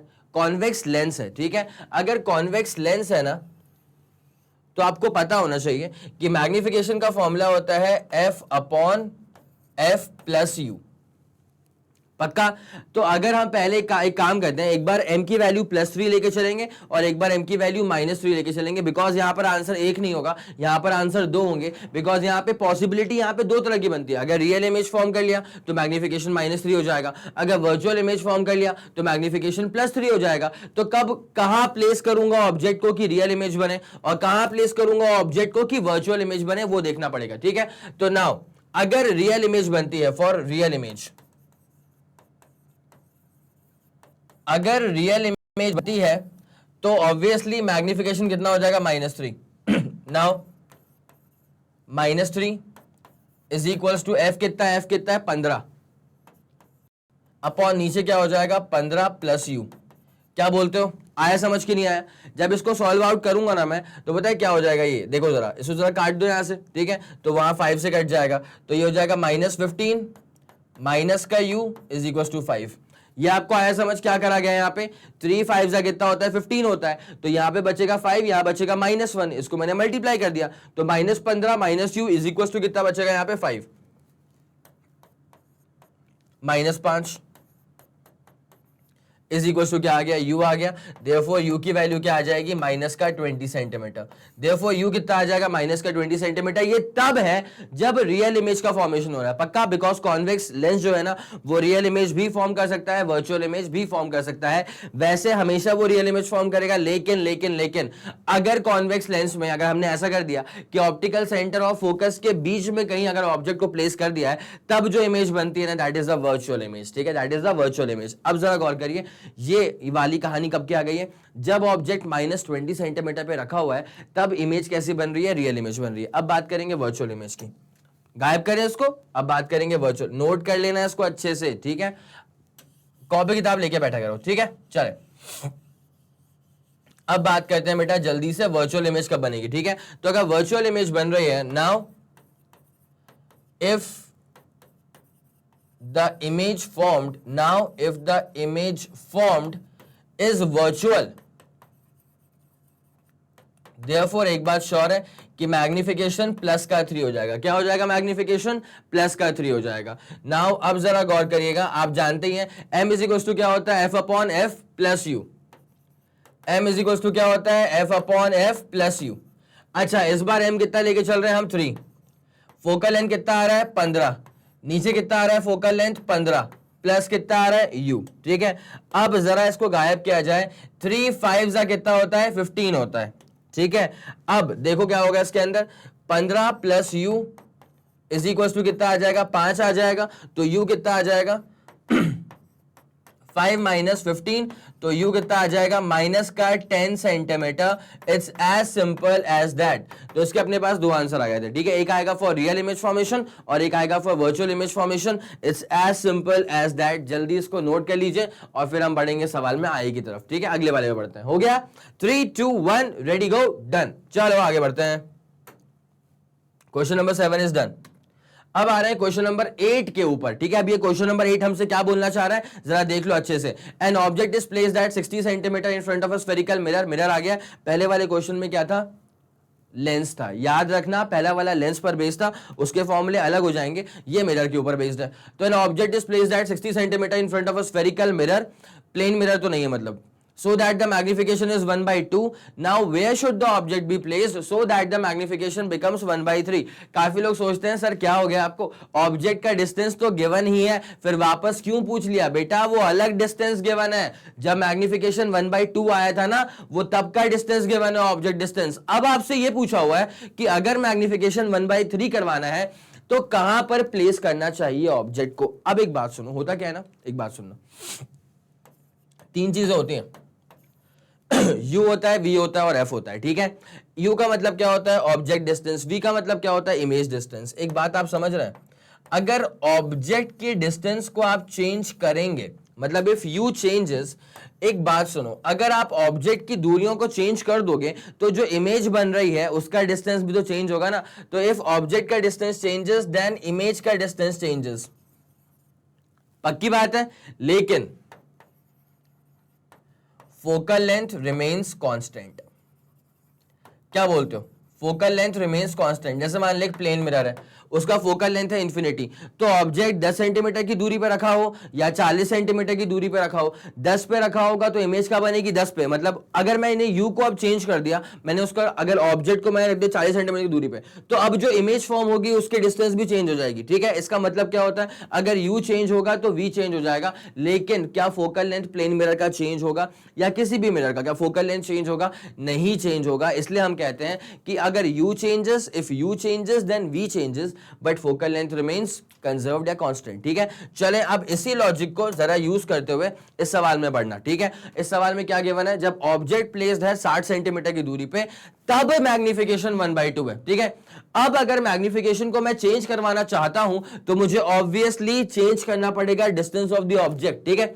आया समझ के नहीं आया? पक्का। तो डेटा पकड़ो, 60 है, 1/2 है, अब चाहिए मैग्निफिकेशन 1/3, तो कहां पर प्लेस करेंगे ऑब्जेक्ट को? अब मैं इसको सॉल्व कर रहा हूं पूरा, ठीक है। गौर करें, शुरू करें। देखो नाउ सवाल के अकॉर्डिंग अगर चलें तो गिवन ये था कि जब ऑब्जेक्ट है -60 सेंटीमीटर की दूरी पर तो मैग्निफिकेशन है 1/2, ठीक है। अब ऑब्जेक्ट को हम कहां प्लेस करें सो दैट मैग्निफिकेशन बन जाए 1/3? आया समझ? अब जरा गौर करते हुए चलेगा, ये मिरर की बात हो रही है, देख लो देख लो देख लो, ये किसकी बात हो रही है? स्फेरिकल मिरर्स की बात हो रही है। और मिरर में जो फॉर्मूला होता है वो होता है m = f/f - u। क्या होता है? माइनस होता है, ठीक है। m कितना है? 1/2। f कितना है वही तो नहीं पता, f कितना है वही तो नहीं पता, माइनस u कितना है इस बार? माइनस का 60, तो ये हो जाएगा प्लस का 60। क्या बोलते हो? डन। अब जरा सॉल्व करना, तो f + 60 = क्या हो जाएगा? 2f हो जाएगा, ठीक है। तो 60 = क्या हो जाएगा? 2f - f हो जाएगा। देयरफॉर एक बात डन है कि फोकल लेंथ कितना आ जाएगा? 60। 2f - f क्या होता है? f होता है ना, तो f कितना आ जाएगा? 60 सेंटीमीटर। कॉन्वेक्स लेंस है मतलब प्लस का 60 सेंटीमीटर, पक्का। डन, ठीक है। अब मेरी बात पर जरा गौर करते हुए चलना, अगर ऑब्जेक्ट 60 सेंटीमीटर पर प्लेस था तो मैग्निफिकेशन 1/2 था, उस बात को हम मान गए। अब मैं कहां पर प्लेस करूंगा ऑब्जेक्ट को सो दैट मैग्निफिकेशन जो है वो 1/3 हो जाए? तो बस इतनी सी बात है भाई, हर कुछ चेंज हो जाएगा, यू चेंज होगा, वी चेंज होगा, एम की वैल्यू चेंज हो जाएगी, लेकिन जो चेंज नहीं होता वो होता है फोकल लेंथ। क्या होता है? Focal length. एक बार फोकल लेंथ निकाल लिया ना, आप इसको बार बार यूज कर सकते हो। कहने का मतलब ये कि अगर आपने पहले वाली कंडीशन से अगर f की वैल्यू निकाल ली है तो आप इसको अगली वाली कंडीशन में भी यूज कर सकते हो। तो f कितना हो जाएगा यहां से? कितना है? प्लस का 60। आगे बढ़ा जाए इसमें, अब निकालने वाले हैं। देखो यहाँ पे m पता है, f पता है, अब क्या निकालना बचा हुआ है? u निकालना बचा हुआ है। बड़ा सिंपल है, same formula, m = f/f - u। m की वैल्यू कितनी आ रही है? 1/3। f कितना आ रहा है? f कितना आ रहा है? 60। ये भी कितना आ जाएगा 60 माइनस यू आ जाएगा, कोई दिक्कत वाली बात। क्रॉस मल्टीप्लाई करो 60 माइनस यू और ये कितना हो जाएगा 180। तो 60 माइनस कर देंगे 180 तो ये किसके बराबर आ जाएगा u के बराबर, और देयरफॉर u कितना आ जाएगा माइनस का 120 सेंटीमीटर। देयरफॉर ऑब्जेक्ट की दूरी कितनी हो जाएगी माइनस का 120 centimetre. It's as simple as that. क्या बोलते हो, आया समझ? ठीक है, तो यहां पे जो ये क्वेश्चन गिवन था ना उसमें क्या चीजें थी भाई, आपको बस ये क्लिक करवाना था कि एक बार कहीं से भी फोकल लेंथ निकाल लो, उसको बार बार यूज कर सकते हैं। बिकॉज अगर u चेंज होगा तो v चेंज होगा, जिसकी वजह से m चेंज होगा, but focal length remains always constant for a given mirror. ठीक है, फॉर अ गिवन मिरर। ठीक है, ओके, तो इसका आंसर कितना आ जाएगा, हमारे इसका आंसर आ चुका है which is nothing but minus का 120 centimetre. It's as simple as that. Copy किताब लेके आप बैठे होंगे, जल्दी इसको नोट कर लीजिएगा, अगर समय कम है तो स्क्रीनशॉट ले लो। 3 2 1 रेडी गो, डन हो गया। चलो आगे बढ़ते हैं, अब क्लियर करें इसको, आगे बढ़ेंगे पक्का। ठीक है, ये वाला क्वेश्चन डन हो चुका है। अब आ जाते हैं अगले वाले सवाल के ऊपर, ये आ गया है क्वेश्चन नंबर 9। ठीक है, क्वेश्चन नंबर 9 क्या है, a convex lens of focal length 20 centimetre obviously is placed coaxially same axis पे रखा हुआ है, they are sharing the common principal axis with a convex mirror. अच्छा, एक कॉन्वेक्स लेंस है और पीछे क्या आ रहा है, उसके बाद क्या आ रहा है, कॉन्वेक्स मिरर आ रहा है। ठीक है, of radius of curvature 20 centimetre. ठीक है, the two are kept 15 centimetre apart from each other. A point object is placed 60 centimetre in front of the convex lens रखा होगा। Find the position of the image formed by the combination। भाई एक बात पे जरा गौर करना, मैंने पढ़ाया हुआ था concept of image formation by multiple optical instruments. ठीक है, वहां पर फंडा क्या था, वहां पे फंडा ये था कि जैसे मान लीजिए पहला ऑप्टिकल इंस्ट्रूमेंट, दूसरा ऑप्टिकल इंस्ट्रूमेंट और तीसरा ऑप्टिकल इंस्ट्रूमेंट। ठीक है, पहला ऑप्टिकल इंस्ट्रूमेंट जो इमेज बनाएगा वो दूसरे वाले के लिए काम करेगा एज एन ऑब्जेक्ट, फिर दूसरा वाला इसको मानेगा ऑब्जेक्ट और वो जो इमेज फॉर्म करेगा वो तीसरे वाले के लिए काम करेगा एज एन ऑब्जेक्ट। ठीक है, फिर तीसरा वाला उसको मानेगा ऑब्जेक्ट और वो जो इमेज फॉर्म करेगा that is going to be the final image. ठीक है, यही छोटा सा बारीक सा फंडा आपको इस वाले सवाल के लिए भी यूज करना है। ठीक है, तो चलें जरा इसको देख लीजिए अच्छे से, फिर इसको अपन स्टार्ट करने वाले हैं। चलिए ठीक है, ओके डन, देख लिया होगा आप लोगों ने। अब जरा इसी का प्रॉपर रे डायग्राम, जरूरी नहीं है कि आप हर बार ऐसा डायग्राम बनाएं, दैट डिपेंड्स आपके पास टाइम कितना मौजूद है। ठीक है, बेसिक लॉजिक क्या है, पहले वाले का जो इमेज बनेगा वो दूसरे वाले का हो जाएगा ऑब्जेक्ट। ठीक है, it's as simple as that. अब देख लो, कॉन्वेक्स लेंस का फोकल लेंथ है 20 सेंटीमीटर, तो जरा शुरुआत से करते हैं शुरुआत। ठीक है, शुरुआत से करेंगे शुरुआत। अभी हो क्या रहा है, ये हमारे पास कॉन्वेक्स लेंस है, ये रही सर इसकी प्रिंसिपल एक्सिस। जाने दो, कोई दिक्कत वाली बात थोड़ी ना। ठीक है, अब इसका जो फोकल लेंथ है ना वो गिवन है कि इट इज 20 सेंटीमीटर। सवाल में गिवन था ना 20 सेंटीमीटर, हमने उतना ही मान लिया। ठीक है, इस place coaxially with a convex mirror of radius of curvature 20 centimetre. ठीक है, तो एक कॉन्वेक्स मिरर लेके रखा हुआ है। ठीक है, कॉन्वेक्स मिरर ले लिया जाए, ये था। अब इसके पीछे ले लेते हैं कॉन्वेक्स मिरर, ये ले लिया हम लोगों ने कॉन्वेक्स मिरर, तो लाइट रेज यहां से आएंगी, तो ये जो ये वाला हिस्सा होगा this has to be non reflective, this has to be non reflective. ठीक है, और कुछ गिवन इसके बारे में, इसका रेडियस ऑफ कर्वेचर जो है ना वो 20 सेंटीमीटर है, बट क्या मैं रेडियस ऑफ कर्वेचर से कंसर्न हूं, नहीं, मैं तो इसके फोकल लेंथ से कंसर्न हूं। ठीक है, तो अगर रेडियस ऑफ कर्वेचर इसका कितना है, अगर 20 सेंटीमीटर इसका है, तो इसका फोकल लेंथ कितना हो जाएगा, सिर्फ 10 सेंटीमीटर। कितना हो जाएगा, सिर्फ और सिर्फ 10 सेंटीमीटर।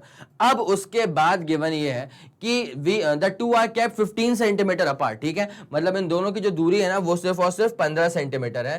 तो इसको भी जरा समझ लिया जाए 15 सेंटीमीटर वाले मैटर को। ये जो दूरियां हैं, समझ रहे हो, ये जो दूरियां हैं वो दूरियां कितनी है, 15 सेंटीमीटर की हैं। उसके बाद point object is place 60 centimetre in front of the convex lens. ठीक है, तो कॉन्वेक्स लेंस के सामने 60 सेंटीमीटर की दूरी पर एक पॉइंट ऑब्जेक्ट को रख दिया गया है। ठीक है, तो रख देते हैं भैया, इसको अपन भी रख देते हैं, तो 60 सेंटीमीटर की दूरी पर रख दिया है। ठीक है, अच्छा एक और चीज, 15 इतना लिया है तो उसको हल्का सा लंबा ले लेते हैं, 15 इतना लिया है तो उसको हल्का सा लंबा ले लेते हैं। ठीक है, और पीछे रखते हैं ऑब्जेक्ट को।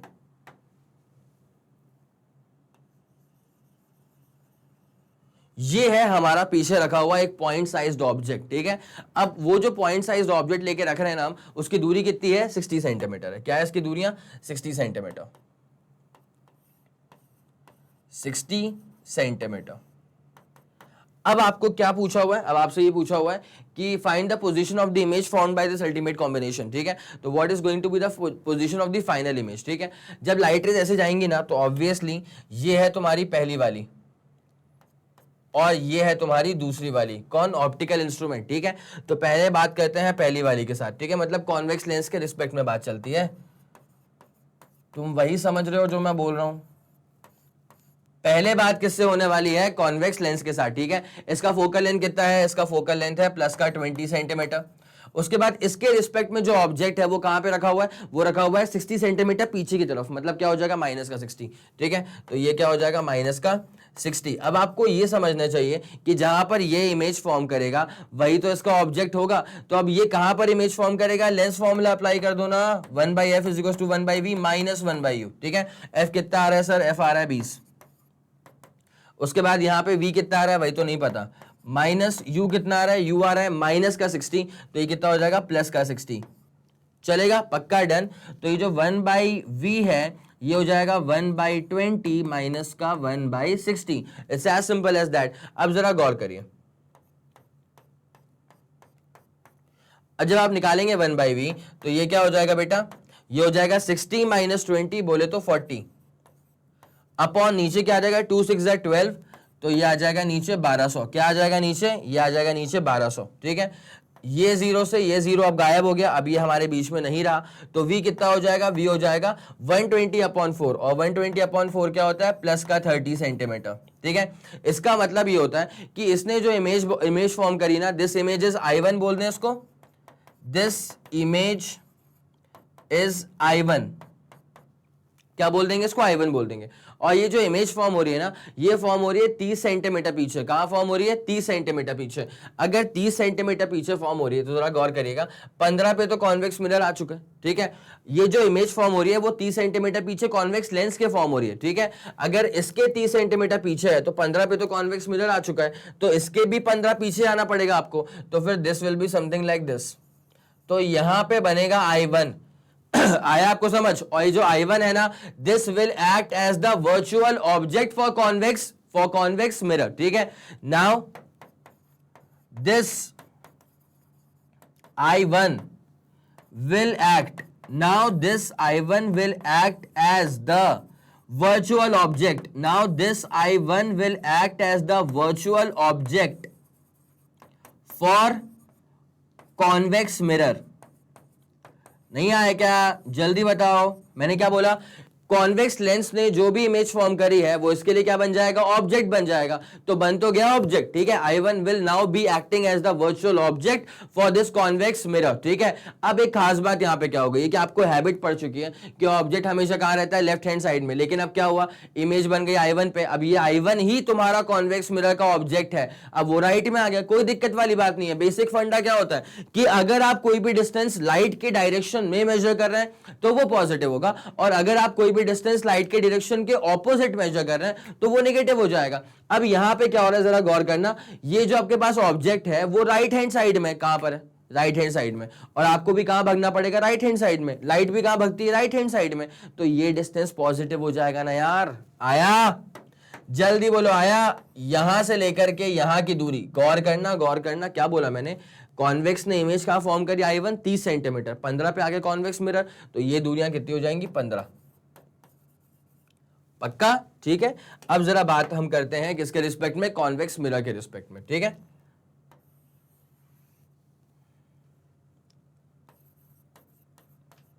अब बातचीत चलने वाली है कॉन्वेक्स मिरर के रिस्पेक्ट में, ठीक है। और क्या खास बात यहां पे आने वाली है कि कॉन्वेक्स मिरर का जो फोकल लेंथ है वो है +10 का सेंटीमीटर, प्लस का 10 सेंटीमीटर, और ऑब्वियसली उसका radius of curvature was 20 centimetre. तो फोकल लेंथ क्या होता है, रेडियस का आधा होता है मिरर्स वाले केसेस में, ठीक है। तो एफ कितना हो गया, प्लस का 10 सेंटीमीटर। अब इसकी इमेज का इस मतलब कॉन्वेक्स लेंस ने कहां बनाई थी, इमेज I1 पे बनाई थी। अब ये होगा कॉन्वेक्स मिरर के लिए ऑब्जेक्ट। तो अब ये इसको देख रहा है कि अच्छा ऑब्जेक्ट तो रखा हुआ है राइट हैंड साइड में, मतलब प्लस, और दूरी कितनी है मुझसे, 15।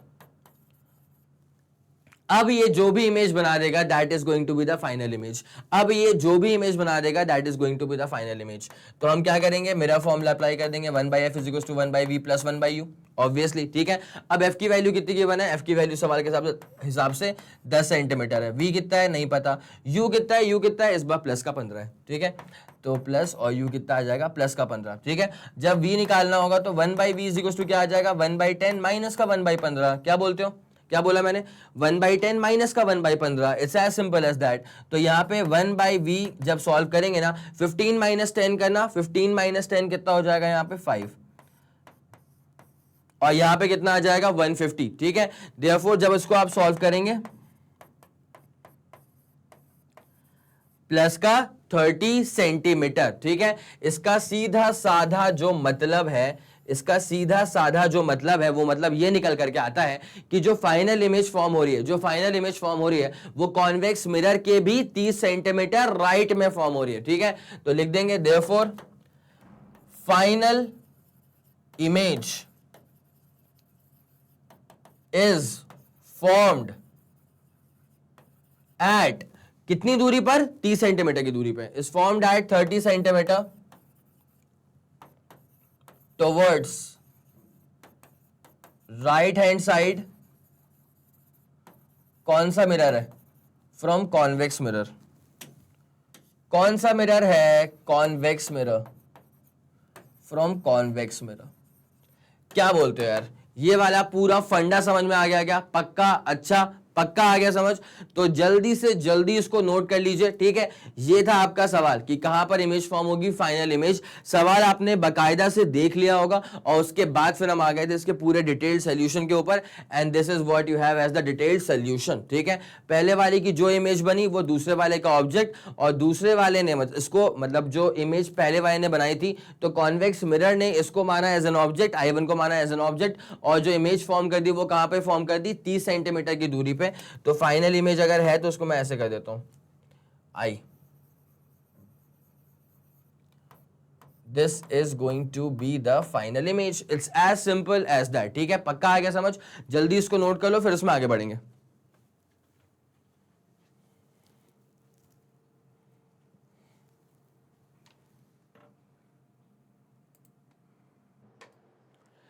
चलिए ओके डन, क्लियर हो चुका होगा आप लोग को ये वाला पूरा पॉइंट, ठीक है। तो अब जरा इसको यहां से निपटाया जाए और आपको लेकर के आते हैं इसके अगले वाले सवाल के ऊपर, ठीक है। अभी हमने थोड़ी पहले ये वाला सवाल अभी निपटा दिया है और अब लेकर के आ गए हैं आपको इसके नेक्स्ट वाले क्वेश्चन के ऊपर। इत्मीनान से जरा पढ़ लो क्या लिखा हुआ है। A point object is placed at 60 centimetre in front of a convex lens, okay, जिसका फोकल लेंथ है 15 centimetre, okay. A plane mirror is placed 10 centimetre behind the convex lens. Now where is the image formed by the system. Again optical instrument की combination पर base सवाल है, इसको देखो जल्दी फिर उसको स्टार्ट करते हैं।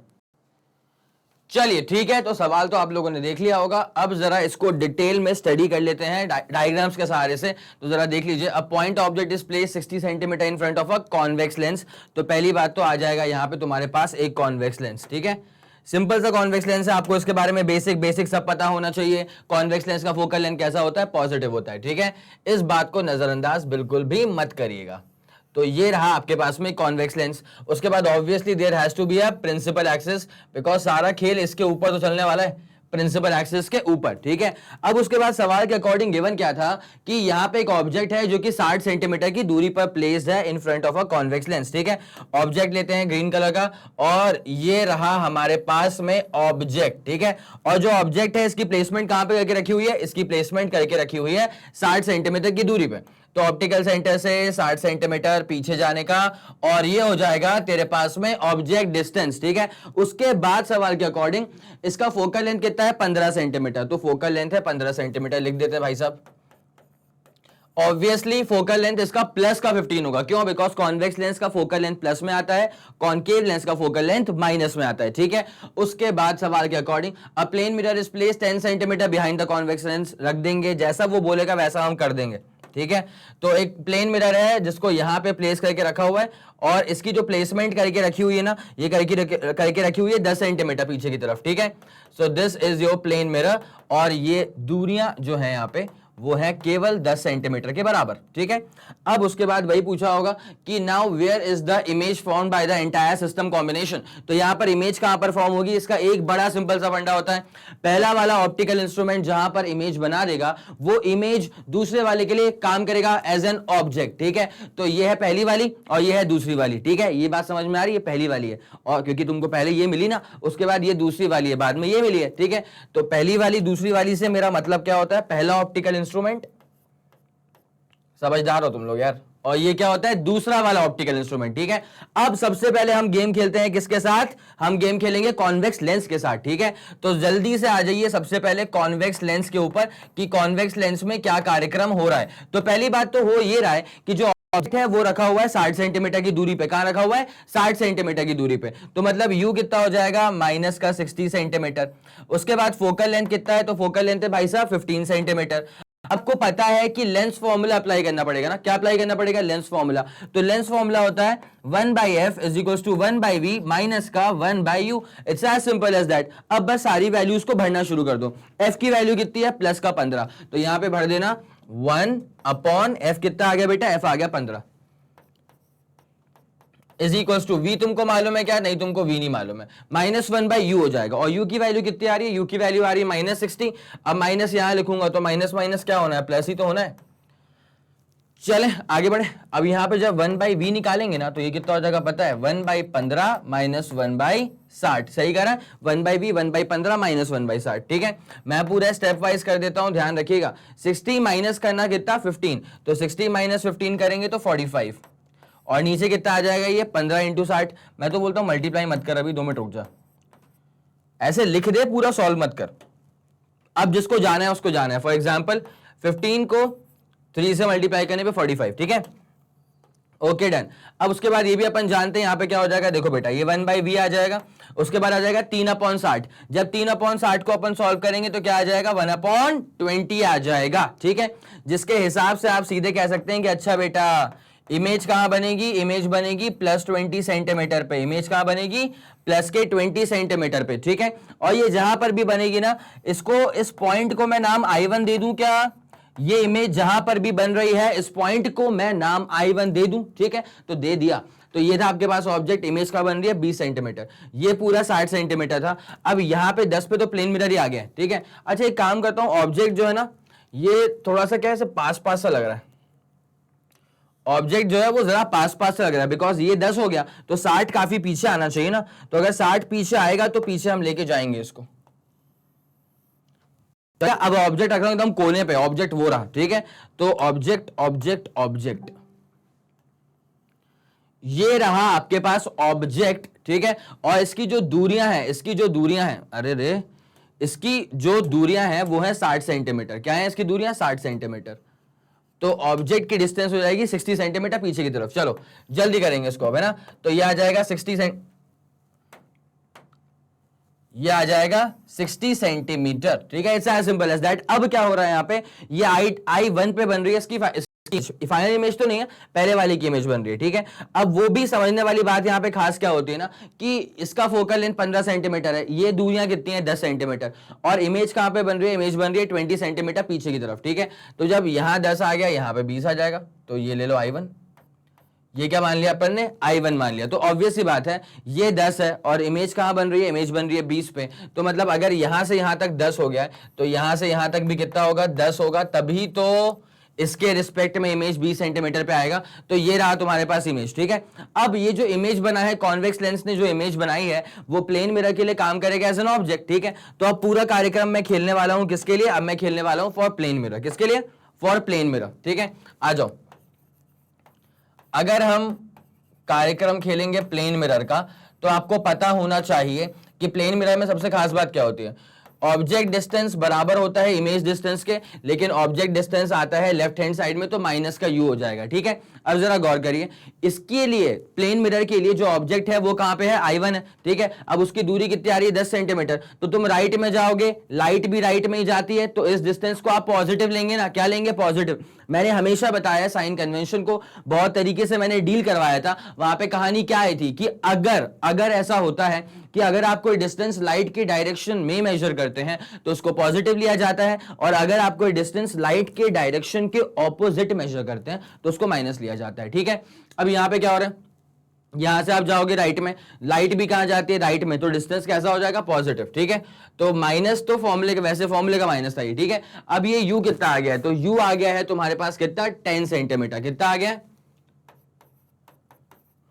तो v कितना आ जाएगा, -10 सेंटीमीटर। इसका मतलब ये है देयरफॉर इमेज, जो फाइनल इमेज है वो प्लेन मिरर के 10 सेंटीमीटर पीछे फॉर्म हो रही है, is formed at 10 centimetre behind the plane mirror, is formed at 10 centimetre behind the plane mirror. भाई एक बात और सुनना, बहुत ही प्यारी बातों को बता रहा हूं।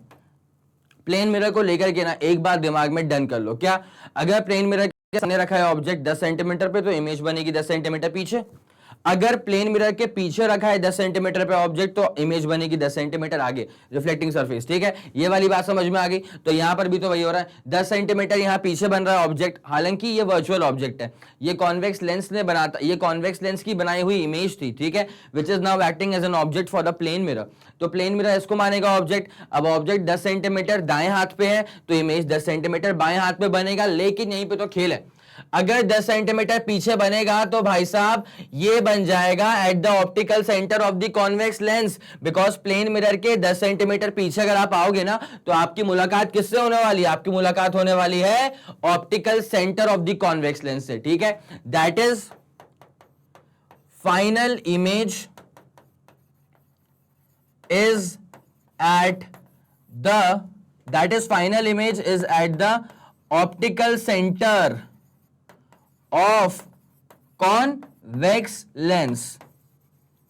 It's as simple as that. ठीक है, क्या आपको इतनी पूरी कहानी समझ में आ गई है? अगर समझ में आ गई है, कॉपी किताब लेके आप लोग बैठे होंगे, जल्दी से जल्दी इसको नोट कर लीजिए। ठीक है, 3 2 1 रेडी गो डन, हो गया होगा। चले क्लियर करेंगे इसको। अब जरा आ जाइए इसके अगले वाले सवाल के ऊपर, ये तुम्हारा आंसर इसका पूरा का पूरा आ चुका है।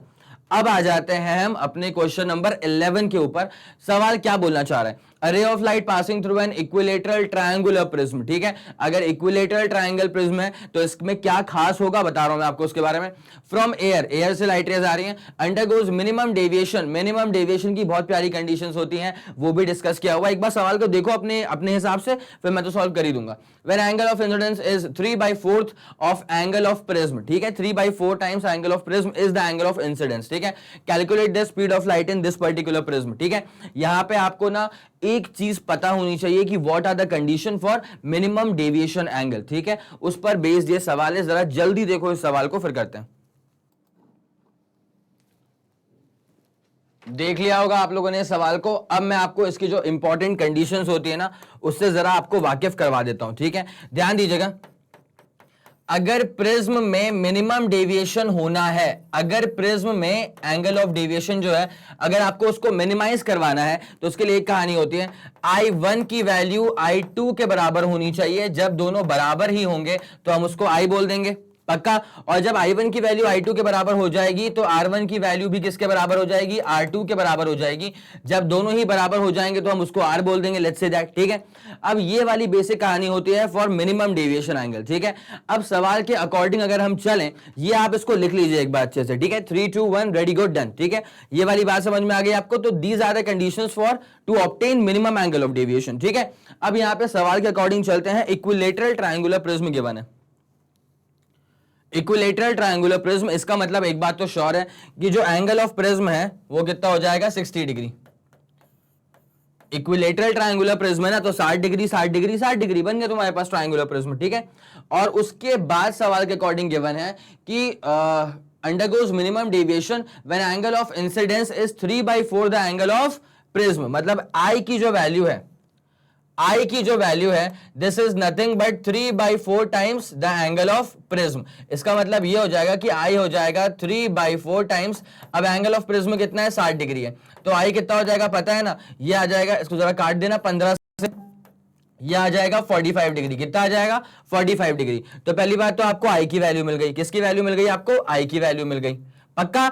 अब जरा आगे बढ़ा जाए यहां पे, और करिएगा, आई तो आपको मिल गया, अब जरा आर निकालते हैं, ठीक है। नाउ हमको एक बात पता था कि एंगल ऑफ प्रिज्म जो होता है ना वो होता है R1 प्लस R2। क्या होता है? R1 प्लस R2 होता है। ये जब मैंने प्रिज्म का डेरिवेशन करवाया था आपको बकायदा से पिछले पार्ट में, तो वहां पे बहुत तरीके से सिखाया था इसको, और बकायदा पूरा एक्सप्लेनेटरी डेरिवेशन था उसका, ठीक है। तो अगर आपको याद आ रहा हो कि मिनिमम एंगल ऑफ डेविएशन के लिए R1 की वैल्यू किसके बराबर होनी चाहिए? R2 के बराबर। तो नाउ अगर मिनिमम डेविएशन हो रहा है तो R1 की वैल्यू भी R के बराबर है, R2 की वैल्यू भी R के बराबर है, तो ये हो जाएगा 2R, जिसकी वजह से R क्या हो जाएगा? A/2, जिसकी वजह से R क्या हो जाएगा?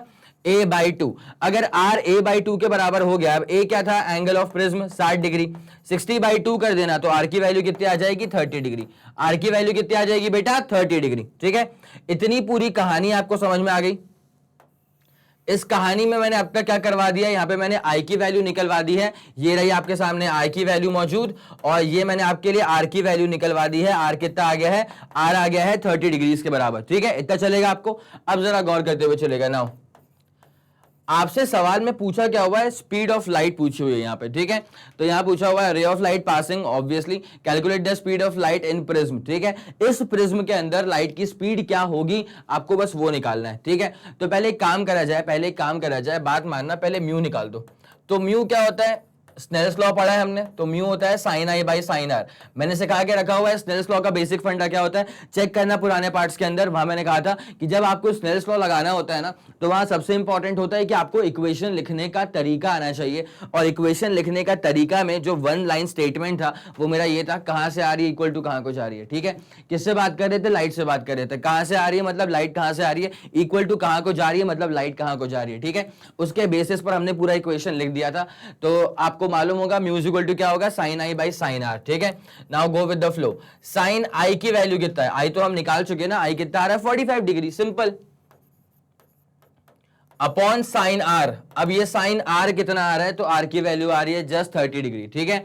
अच्छा, यहां पे वैसे तो खैर आपको कोई डाउट नहीं आ रहा होगा, लेकिन फिर भी मैंने देखा है लोगों को ऐसी गलतियां करते हुए, साइन से साइन काट देंगे, बोलेंगे 45/30, ठीक है, दैट इज 1.5। ऐसा पाप बिल्कुल मत करना, ठीक है। हालांकि आप नहीं करते होंगे, बट जस्ट अ पॉइंट, ऐसा लोग कर देते हैं कभी कभी। साइन 45 की वैल्यू क्या होती है? इसकी वैल्यू होती है 1/√2। ओके डन, आगे बढ़े। उसके बाद साइन 30 की वैल्यू क्या होती है? साइन 30 होता है 1/2, ठीक है। साइन 30 कितना होता है? 1/2। तो यहां से म्यू कितना आ जाएगा? यहां से म्यू आ जाएगा 2/√2। इसको आता है 1/√2 को बिल्कुल मत छेड़ना, और 1/2 को वहां पलट के मल्टीप्लाई कर दो, मतलब 2/1। तो क्या हो जाएगा? 2/√2 हो जाएगा। जब 2/√2 हो गया, जब मैं इसको सॉल्व करूंगा कितना बचेगा? ये सिर्फ √2 बचेगा, इसकी वैल्यू होती है 1.414, ठीक है। तो ये रिफ्रैक्टिव इंडेक्स की वैल्यू आ गई है। Obviously refractive index is a unitless quantity, ठीक है। ये दो सेम तरह की चीजों का रेशियो होता है। और किन दो चीजों का रेशियो होता है ये तो हमको मालूम होना चाहिए ना, हम पढ़ चुके हैं। रिफ्रैक्टिव इंडेक्स होता है velocity of light in vacuum upon velocity of light in that particular medium का रेशियो। और कौन सा पर्टिकुलर मीडियम? जिस मीडियम का आप रिफ्रैक्टिव इंडेक्स निकालना चाह रहे हैं, उसी मीडियम में लाइट की स्पीड क्या है वो डिनोमिनेटर में आता है, ठीक है। चलिए ओके डन, ये म्यू आ चुका है। अब हमको निकालना है what is the speed of light. सवाल चेक करो, क्या लिखा हुआ है? Calculate the speed of light in that particular prism, ठीक है। चले भैया आगे आ जाएं। तो प्रिज्म का इंडेक्स आ गया √2। Now refractive index is equal to, formula क्या होता है? Velocity of light in vacuum upon velocity of light in that particular medium. तो जब आप velocity of light in that particular medium निकालेंगे तो 3 × 10⁸ अपॉन नीचे क्या आ जाएगा? रिफ्रैक्टिव इंडेक्स, ठीक है। और रिफ्रैक्टिव इंडेक्स की वैल्यू क्या है? अभी तो निकाली हाल फिलहाल में। रिफ्रैक्टिव इंडेक्स की वैल्यू क्या निकाल ली हम लोगों ने? √2 निकाल ली। तो बस यहाँ पे √2 भर दीजिएगा, और this much is the velocity of light in this particular prism, ठीक है। जल्दी इसको नोट कर लीजिएगा, जल्दी करिएगा। कर लिया होगा आप लोगों ने इसको नोट? चलें ठीक है, 3 2 1 रेडी गो, डन हो गया। चलें आगे बढ़ते हैं। अब आ जाओ अगले वाले सवाल के ऊपर, ठीक है। अगला वाला सवाल क्या कहना चाह रहा है? A ray of light incident on a prism again equilateral triangular prism, इस बार इंडेक्स गिवन है इसका √3 है, moves parallel to the base of the prism inside it, ठीक है। एक बात मैं आपको बताता हूं, जो लिखा हुआ है ना moves parallel to the base, ठीक है, ये खुद आपको ये बताता है जब भी लाइट रेज रिफ्रैक्शन के बाद प्रिज्म के बेस के पैरेलल अगर निकल जाती हैं, ठीक है। देखो देखो देखो, यहां देखो, ये प्रिज्म है ये इसका बेस है, जब लाइट रेज ऐसे आकर के स्ट्राइक करेंगी, ठीक है, और उसके बाद यहां बनेगा नॉर्मल, और जब ये रिफ्रैक्ट होकर जब ऐसे निकल जाएगी ना, तो अगर जो रिफ्रैक्शन के बाद जो लाइट रेज जा रही हैं अगर वो बेस के पैरेलल जा रही है ना, तो ये खुद भी एक कंडीशन होती है फॉर मिनिमम डेविएशन, या जब प्रिज्म के अंदर मिनिमम डेविएशन होता है तो लाइट रे जब रिफ्रैक्ट होती हैं तो वो प्रिज्म के बेस के पैरेलल निकल जाती हैं, ठीक है। तो इस बात से ना आपको ये चीज चमकनी चाहिए कि अच्छा बेटा, जब ये बोल के रखा है कि the light rays after refraction is moving parallel to the base of the prism, इसका मतलब ये खुद ये बता रहा है कि भाई साहब यहां पर तो हो रहा है मिनिमम डेविएशन, ठीक है। और अगर मिनिमम डेविएशन आ रहा है तो हम उसकी कंडीशन से भली भांति वाकिफ हैं कि I1 is equal to I2 हो जाएगा, मतलब I के बराबर, और R1 is equal to R2 हो जाएगा, मतलब जस्ट R के बराबर, ठीक है। तो वो वाला कंडीशन हमको पूरा चमक चुका है। अब it is moving parallel to the base, now what is the angle of incidence for this ray of light, आपको यहां पे एंगल आई निकालना है, जल्दी देखो और बताओ। चलिए ठीक है, देख लिया होगा आप लोगों ने इस चीज को पूरा अच्छे से। अब जरा इसमें गौर करते हैं, बढ़ते हैं इसमें आई की तरफ, क्या क्या चीजें गिवन है इसमें। देखो बेटा, देखो देखो, सबसे इंपॉर्टेंट चीज तो ये समझना है इसके अंदर कि यहाँ पे लिखा हुआ है कि the light rays are moving parallel to the base of the prism. ये जो लिखा हुआ है ना parallel to the base of prism, इसका मतलब क्या होता है कि ये है कंडीशन फॉर मिनिमम डेविएशन। अब जो कुछ भी गिवन है उसको लेते हुए चलते हैं और करते हैं शुरुआत से शुरुआत। चले ओके, रे of light incident on an equilateral triangular prism, इसका मतलब हो जाएगा कि एंगल ऑफ प्रिज्म कितना हो जाएगा 60 डिग्री के बराबर। ग्लास प्रिज्म का इंडेक्स कितना है, ये है √3 के बराबर, तो ये हो जाएगा जस्ट √3 के बराबर। उसके बाद इट मूव्स पैरेलल, मतलब मिनिमम डेविएशन, ठीक है। Now what is the angle of incidence for this. एक बात मैं आपको बताता हूं, जो चीज पूछी है वो पूछी है आई, क्या पूछा हुआ है, आई पूछा हुआ है, ठीक है।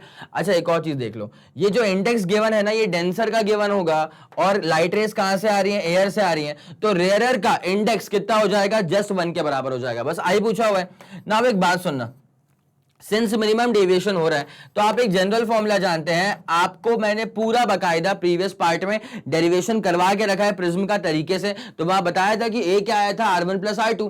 अब अगर एंगल ऑफ डेविएशन मिनिमम हो रहा है, इसका मतलब R1 की वैल्यू किसके बराबर हो रही है, R2 के बराबर हो रही है। तो अगर R1 की वैल्यू R2 के बराबर हो रही है तो इसको सिर्फ क्या बोल दीजिए, R बोल दीजिए, क्या बोल दीजिए, सिर्फ R बोल दीजिए। तो यहां पे ए क्या हो जाएगा, R + R, ए कितना हो जाएगा, 2R के बराबर हो जाएगा। तो यहां से R कितना हो जाएगा, A/2, it's as simple as that. अब जो ये A है ना, इस A का मतलब क्या होता है, एंगल ऑफ प्रिज्म। सवाल के अकॉर्डिंग इक्विलेटरल ट्रायंगुलर प्रिज्म था, तो एंगल ऑफ प्रिज्म कितना हो जाएगा, 60 डिग्री। तो 60 डिग्री को 2 से डिवाइड करने पे कितना मिलने वाला है, 30 degree. It's as simple as that. ये तुम्हारा R आ चुका है, कितना आ चुका है, जस्ट 30 डिग्री आ चुका है।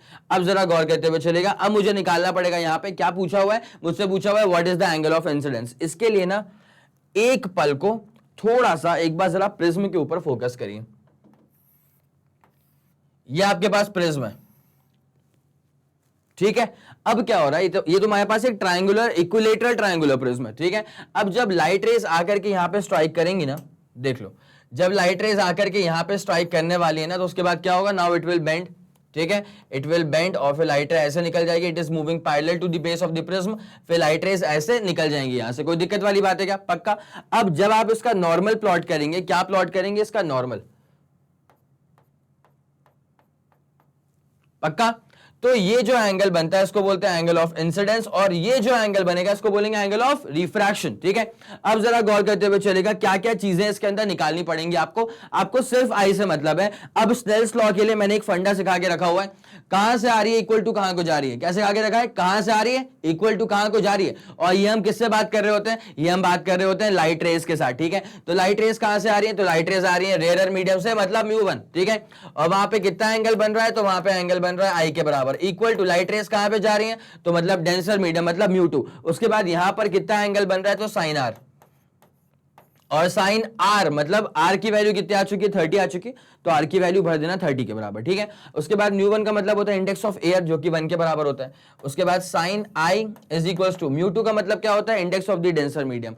डेंसर का इंडेक्स कितना आ चुका है, √3 के बराबर आ चुका है, तो ये आ जाएगा √3। उसके बाद क्या आ जाएगा, साइन 30, और साइन 30 की वैल्यू क्या होती है, 1/2, तो ये कितना आ जाएगा, √3/2। अब जरा दिमाग में अटकाओ, अगर √3/2 है तो साइन के टेबल में √3/2 कब आता है, 60 डिग्री पे, तो ये किसके बराबर हो जाएगा, साइन 60 के बराबर।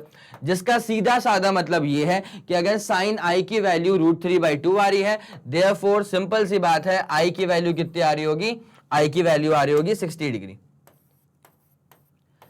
आई की वैल्यू कितनी आ रही होगी 60 degree. It's as simple as that. पक्का आ गया समझ? तो इसको तरीके से नोट कर लीजिएगा जल्दी। 3 2 1 रेडी गो डन। हो गया होगा क्लियर? चलिए अब जरा आगे बढ़ते हैं सवाल के अंदर। अब बढ़ते हैं इसके अगले वाले सवाल पे। ठीक है, ये वाला क्वेश्चन तो डन हो चुका था। अब आ जाओ इस सवाल के ऊपर।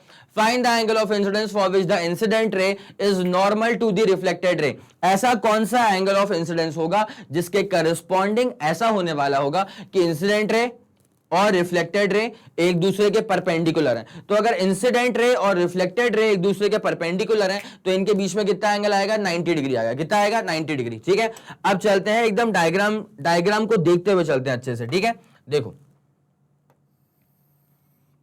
मान लीजिए कि आपके पास एक रिफ्लेक्टिंग सरफेस है और ये पीछे वाला हिस्सा कैसा है, इसका नॉन रिफ्लेक्टिंग पार्ट है।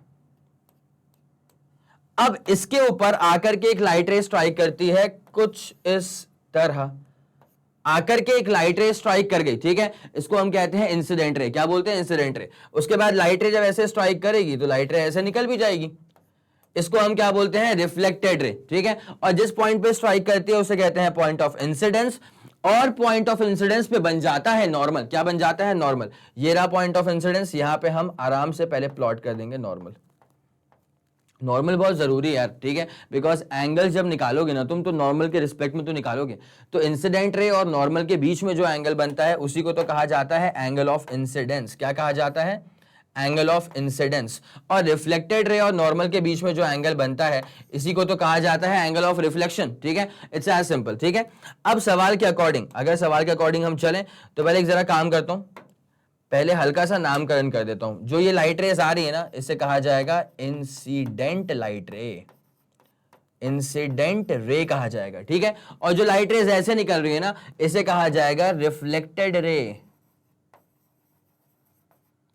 तो इंसिडेंट रे हो चुका है और ये आ गया अपने पास reflected ray. It's as simple as that. अब यहां पे क्या होने वाला है जरा गौर करिएगा। सवाल के अकॉर्डिंग गिवन था कि these two light rays are perpendicular to each other. इसका मतलब ये है कि अगर परपेंडिकुलर है तो नॉर्मल सी बात है कि I प्लस आर मतलब angle of incidence plus angle of reflection ये किसके बराबर हो जाएगा? 90 डिग्री के बराबर हो जाएगा। ठीक है, now according to law of reflection आपने सुना होगा कि according to law of reflection angle i हमेशा किसके बराबर होता है? एंगल आर के बराबर होता है। तो according to law of reflection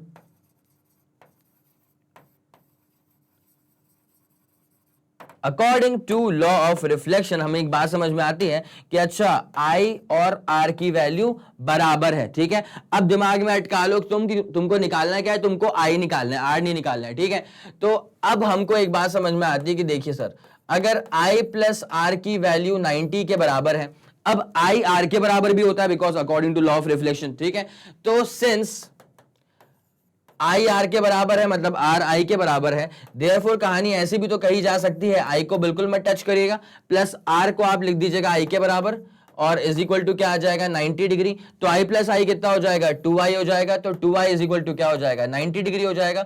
therefore I is equal to क्या हो जाएगा? 90/2। That is the final answer will be 45 degree. It's as simple as that. क्या आपको ये वाली बात समझ में आ गई? ठीक है, इस सवाल में ये पूछा हुआ था कि क्या होगा एंगल ऑफ इंसिडेंस जिसके करस्पॉन्डिंग कहानी ऐसी बैठेगी कि इंसिडेंट रे और रिफ्लेक्टेड रे एक दूसरे के परपेंडिकुलर हो जाएंगे। तो वो एंगल ऑफ इंसिडेंस की वैल्यू जो होगी वो आएगी 45 degree. It's as simple as that. ये रहा इसका पूरा डिटेल्ड एक्सप्लेनेशन। ठीक है, क्या आपको ये पूरी बात समझ में आ गई है? पक्का? ओके, 3 2 1 रेडी गो डन। स्क्रीनशॉट ले लिया होगा आप लोगों ने, कॉपी किताब लेकर के बैठा करो। ठीक है, साथ साथ नोट करते हुए चलोगे, जबरदस्त मजा आएगा।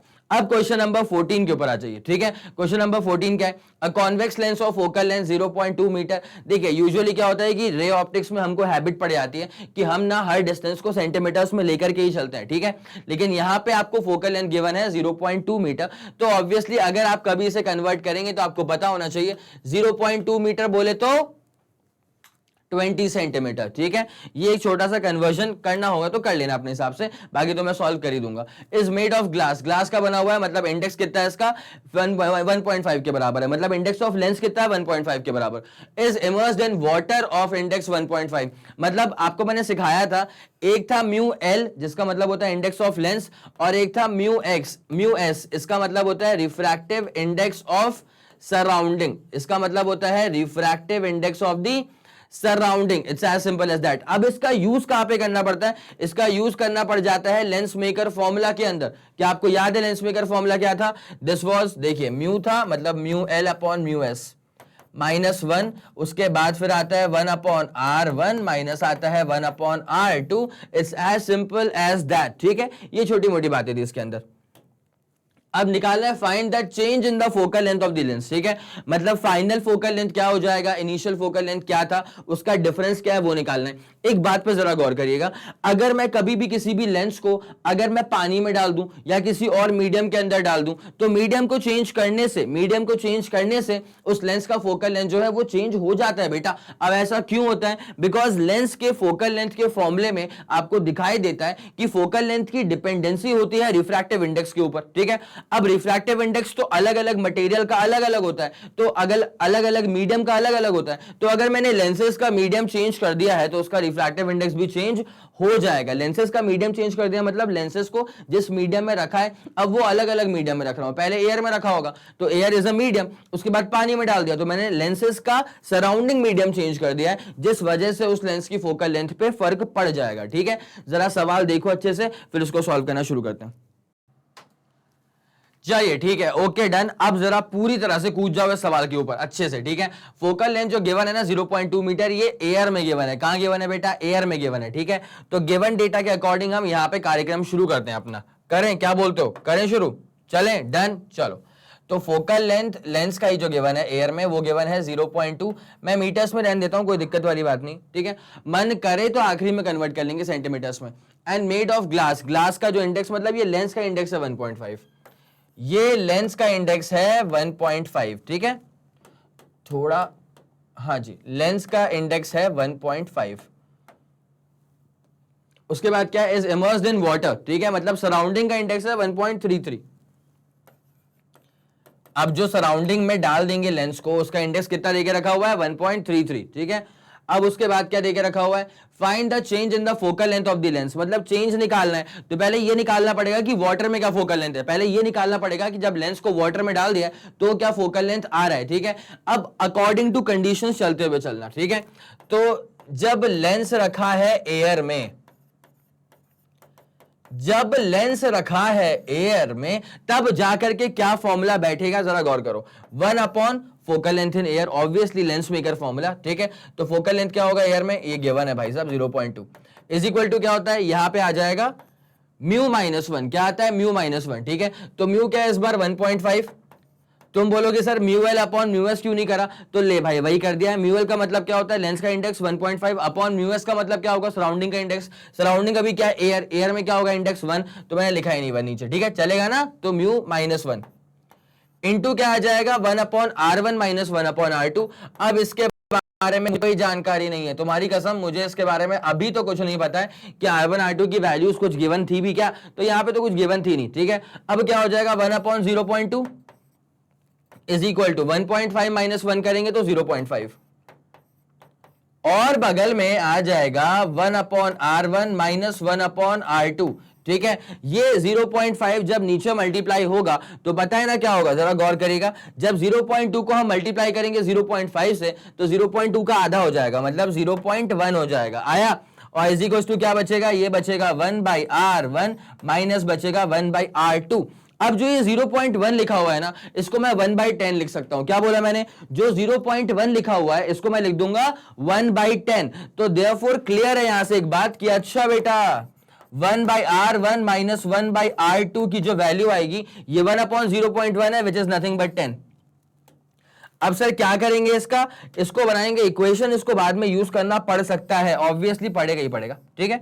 तो this is your equation number 1। Let's see कब ये यूज में आता है, ठीक है। ये वाली कहानी कब के लिए हो गई? ये वाली कहानी देख लो इत्मीनान से, ये तब का निकाला जब एयर की बातचीत हो रही थी, लेकिन अब लेंस को डाल दिया है वाटर के अंदर, ठीक है। तो अब जरा ध्यान दिया जाए, अगले वाले पार्ट पे आते हैं। Now lens is immersed. अब जाकर के क्या हुआ है कि लेंस को इमर्स कर दिया गया है एक लिक्विड के अंदर, ठीक है। वो लिक्विड क्या है? वाटर। तो now lens is immersed in water, और वाटर का जो मतलब water is a surrounding now, और सराउंडिंग का इंडेक्स कितना है 1.33। आपका अगर बहुत मन करे तो आप इसको 4/3 कर लीजिएगा, that depends on your convenience, ठीक है। अब मुझे पता है कि यहां मैं निकालूंगा 1 फोकल लेंथ, अब ये आएगा लेंस का ही फोकल लेंथ है बट वाटर में, ठीक है। ये मत चमकाना कि फोकल लेंथ वाटर का भी होता है क्या, नहीं भाई साहब, लेंस का ही फोकल लेंथ है बट वाटर के अंदर है, ठीक है। Is equal to lens maker formula is equal to क्या होता है, यहां पे क्या हो जाएगा mu L upon mu S, ठीक है। तो लेंस का इंडेक्स क्या है, एक बार मैं आपको अगर चाहो ना तो लेंस मेकर फॉर्मूला यहाँ पे इत्मीनान से दिया तो कई बच्चे यहीं पे परेशानी आ जाती है, फिर बोला ये पूरा न्यूमेरिकल करा था फॉर्मूला अप्लाई जा रहे हैं आपसे। तो ये लेंस मेकर फॉर्मूला होता है बेटा 1/f इज इक्वल्स टू, यहाँ पे आता है index of lens upon index sounding -1, ठीक है। उसके बाद यहां पे आ जाएगा 1/r1 -1/r2। It's as simple as that, this is the ultimate formula we are using. चलें, ओके डन। तो यहां पे क्या आ जाएगा लेंस का इंडेक्स अपॉन सराउंडिंग का इंडेक्स। लेंस का इंडेक्स कितना है बेटा, गिवन है 1.5, सराउंडिंग में कितना इंडेक्स है 1.33, माइनस कर देंगे 1, उसके बाद आ जाएगा 1/r1 -1/r2, और इसकी वैल्यू तो हम जानते हैं भाई साहब, इसकी वैल्यू कितनी गिवन थी, गिवन नहीं निकाली हमने, कितनी निकाली हमने 10 के बराबर तो आ रही है, ठीक है। चलो तो 1 focal length of lens in water is equal to, जरा सॉल्व करना है इसको, तो 1.50 माइनस 1.33 करेंगे तो 0.17 अपॉन नीचे क्या आ जाएगा 1.33 इनटू क्या करेंगे 1/r1 माइनस 1/r2 की जो वैल्यू है वो किसके बराबर है 10 के बराबर है, तो ये आ जाएगा ऐसा। जब सॉल्व करेंगे तो कितना आ जाएगा ये 1.7 अपॉन 1.33। नाउ आपको तो फोकल लेंथ चाहिए लेंस का वाटर के अंदर, तो focal length of lens in water FW, मतलब F के बाद सबस्क्रिप्ट में W है तो उसको पलट दो ना, ये क्या हो जाएगा 1.33 अपॉन 1.7। जब आप इसको सॉल्व करेंगे ना इत्मीनान से तो आपका आंसर आएगा 0.78। क्या आएगा आपका आंसर 0.78। मैंने एक भी चीज जो थी जो मीटर्स में गिवन थी क्या मैंने उसे कन्वर्ट करा सेंटीमीटर्स में, बिल्कुल कन्वर्ट नहीं करा, ठीक है। इसका मतलब क्या मैं कहना चाह रहा हूं कि अगर आपका आंसर FW मतलब focal length of lens in water अगर 0.78 आ रहा है तो वो 78 मीटर 0.78 मीटर्स आ रहा है, ठीक है। नाउ अब आपसे ये पूछा हुआ है कि what is the change in the focal length, क्या पूछा हुआ है बेटा, क्या पूछा हुआ है, अब आपसे पूछा हुआ है कि what is the change in the focal length. तो जब आपको चेंज निकालना है फोकल लेंथ में, now change in the focal length आपको अगर निकालना है तो बस ये करना है कि बाद में क्या हो गया फोकल लेंथ, तो focal length of lens in water minus पहले क्या था फोकल लेंथ, तो focal length of lens in air, ठीक है। चलें गौर करें गौर करें गौर करें, देखो भाई क्या होने वाला है, तो चेंज इन फोकल लेंथ जो आ रहा है, चेंज इन फोकल लेंथ जो आ रहा है वाटर में कितना है लेंस का फोकल लेंथ 0.78 मीटर, जल्दी बोलो भैया, माइनस एयर में क्या था, एयर में था 0.2, कायदे से करो तो 0.20 मीटर, ठीक है। जब इसको सॉल्व करोगे तो आंसर कितना आएगा, आ गया आपका answer. Change in focal length जो कि रिक्वायर्ड था वो उसका आंसर कितना आ गया यहां पे 0.58 मीटर। इसको आप सीधे तौर पे 58 सेंटीमीटर भी तो बोल सकते हो, what ever you feel like, इसमें कोई दिक्कत नहीं है। तुम्हारा मन करे तो वहीं पे छोड़ दो 0.58 मीटर में, तुम्हारा मन करे तो पूरा लिख दो 58 सेंटीमीटर, ठीक है। It's up to your convenience, ठीक है। चलिए तो ये वाला केस तो आपका डन हो चुका है, ये वाला सोल्यूशन पूरा डिटेल्ड एक्सप्लेनेटरी सोल्यूशन था इस क्वेश्चन का, भाई साहब इस वाले क्वेश्चन का, ठीक है। तो ये वाला क्वेश्चन जिसमें change in the focal length पूछा हुआ था, focal length of the lens पूछा हुआ था, उसका आंसर आ जाएगा जस्ट 0.58 मीटर या 58 सेंटीमीटर। तुरंत से पहले इसको जल्दी नोट करो, फिर इसमें हम आगे बढ़ते हैं, जल्दी करो। चलिए ओके डन, क्लियर करें इसको। अब बढ़ते हैं इसके अगले वाले सवाल की तरफ। इसका स्क्रीनशॉट ले लिया करो भाई साहब, 3 2 1 रेडी गो, डन हो गया होगा पहले भी। चलो आगे बढ़े, अब इंपॉर्टेंट तो क्वेश्चन था भाई साहब, ये वाला क्वेश्चन डन हो गया। अब आते हैं इस वाले सवाल के ऊपर, ठीक है। सवाल देख लो क्या है। अच्छा आप लोग को ना एक बात और पता होनी चाहिए, यहाँ पे पावर ऑफ लेंस का फंडा यूज होने वाला है, तो अगर पावर ऑफ लेंस इसका प्री रिक्विजिट है तो कौन पढ़ाएगा, मैं पढ़ाएगा, ठीक है। अब आपको पता होना चाहिए, मैंने पहले पढ़ा के भी रखा हुआ है, एक बार आपको यहाँ पे हल्का सा बता देता हूं। पावर ऑफ लेंस, ठीक है, P से करेंगे इसको रिप्रेजेंट, और ये होता है 1 फोकल लेंथ, क्या होता है 1 फोकल लेंथ, ठीक है। अब यहाँ पे क्या होता है, यूनिट की बात की जाएगी, इसकी यूनिट इंपॉर्टेंट है। Unit of power of lens is dioptre, power of lens की यूनिट क्या होती है? डायोप्टर। और ये तभी आती है जब फोकल लेंथ गिवन हो मीटर्स में।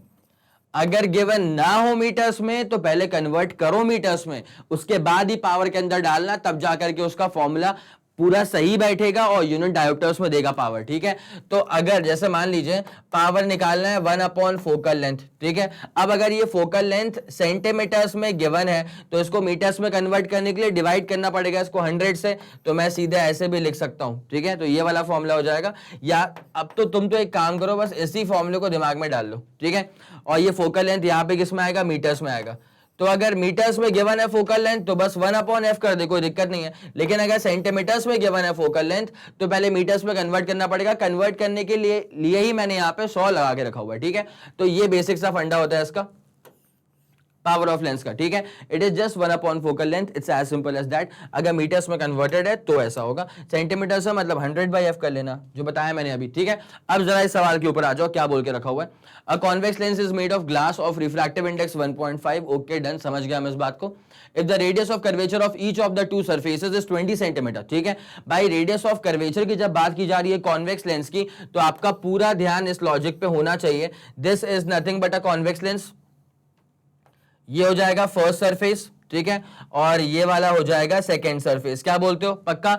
अब जो फर्स्ट सरफेस है उसका सर्कल जा रहा है राइट हैंड साइड में। ठीक है, तो इसका जो R1 है वो हो जाएगा पॉजिटिव, और जो सेकेंड सरफेस है उसका सर्कल जा रहा है लेफ्ट हैंड साइड में, तो इसका जो R2 हो जाएगा वो हो जाएगा नेगेटिव। क्या आपको ये वाली बात पूरी समझ में आ गई है? पक्का? डन, चले आगे बढ़े। Okay, clear.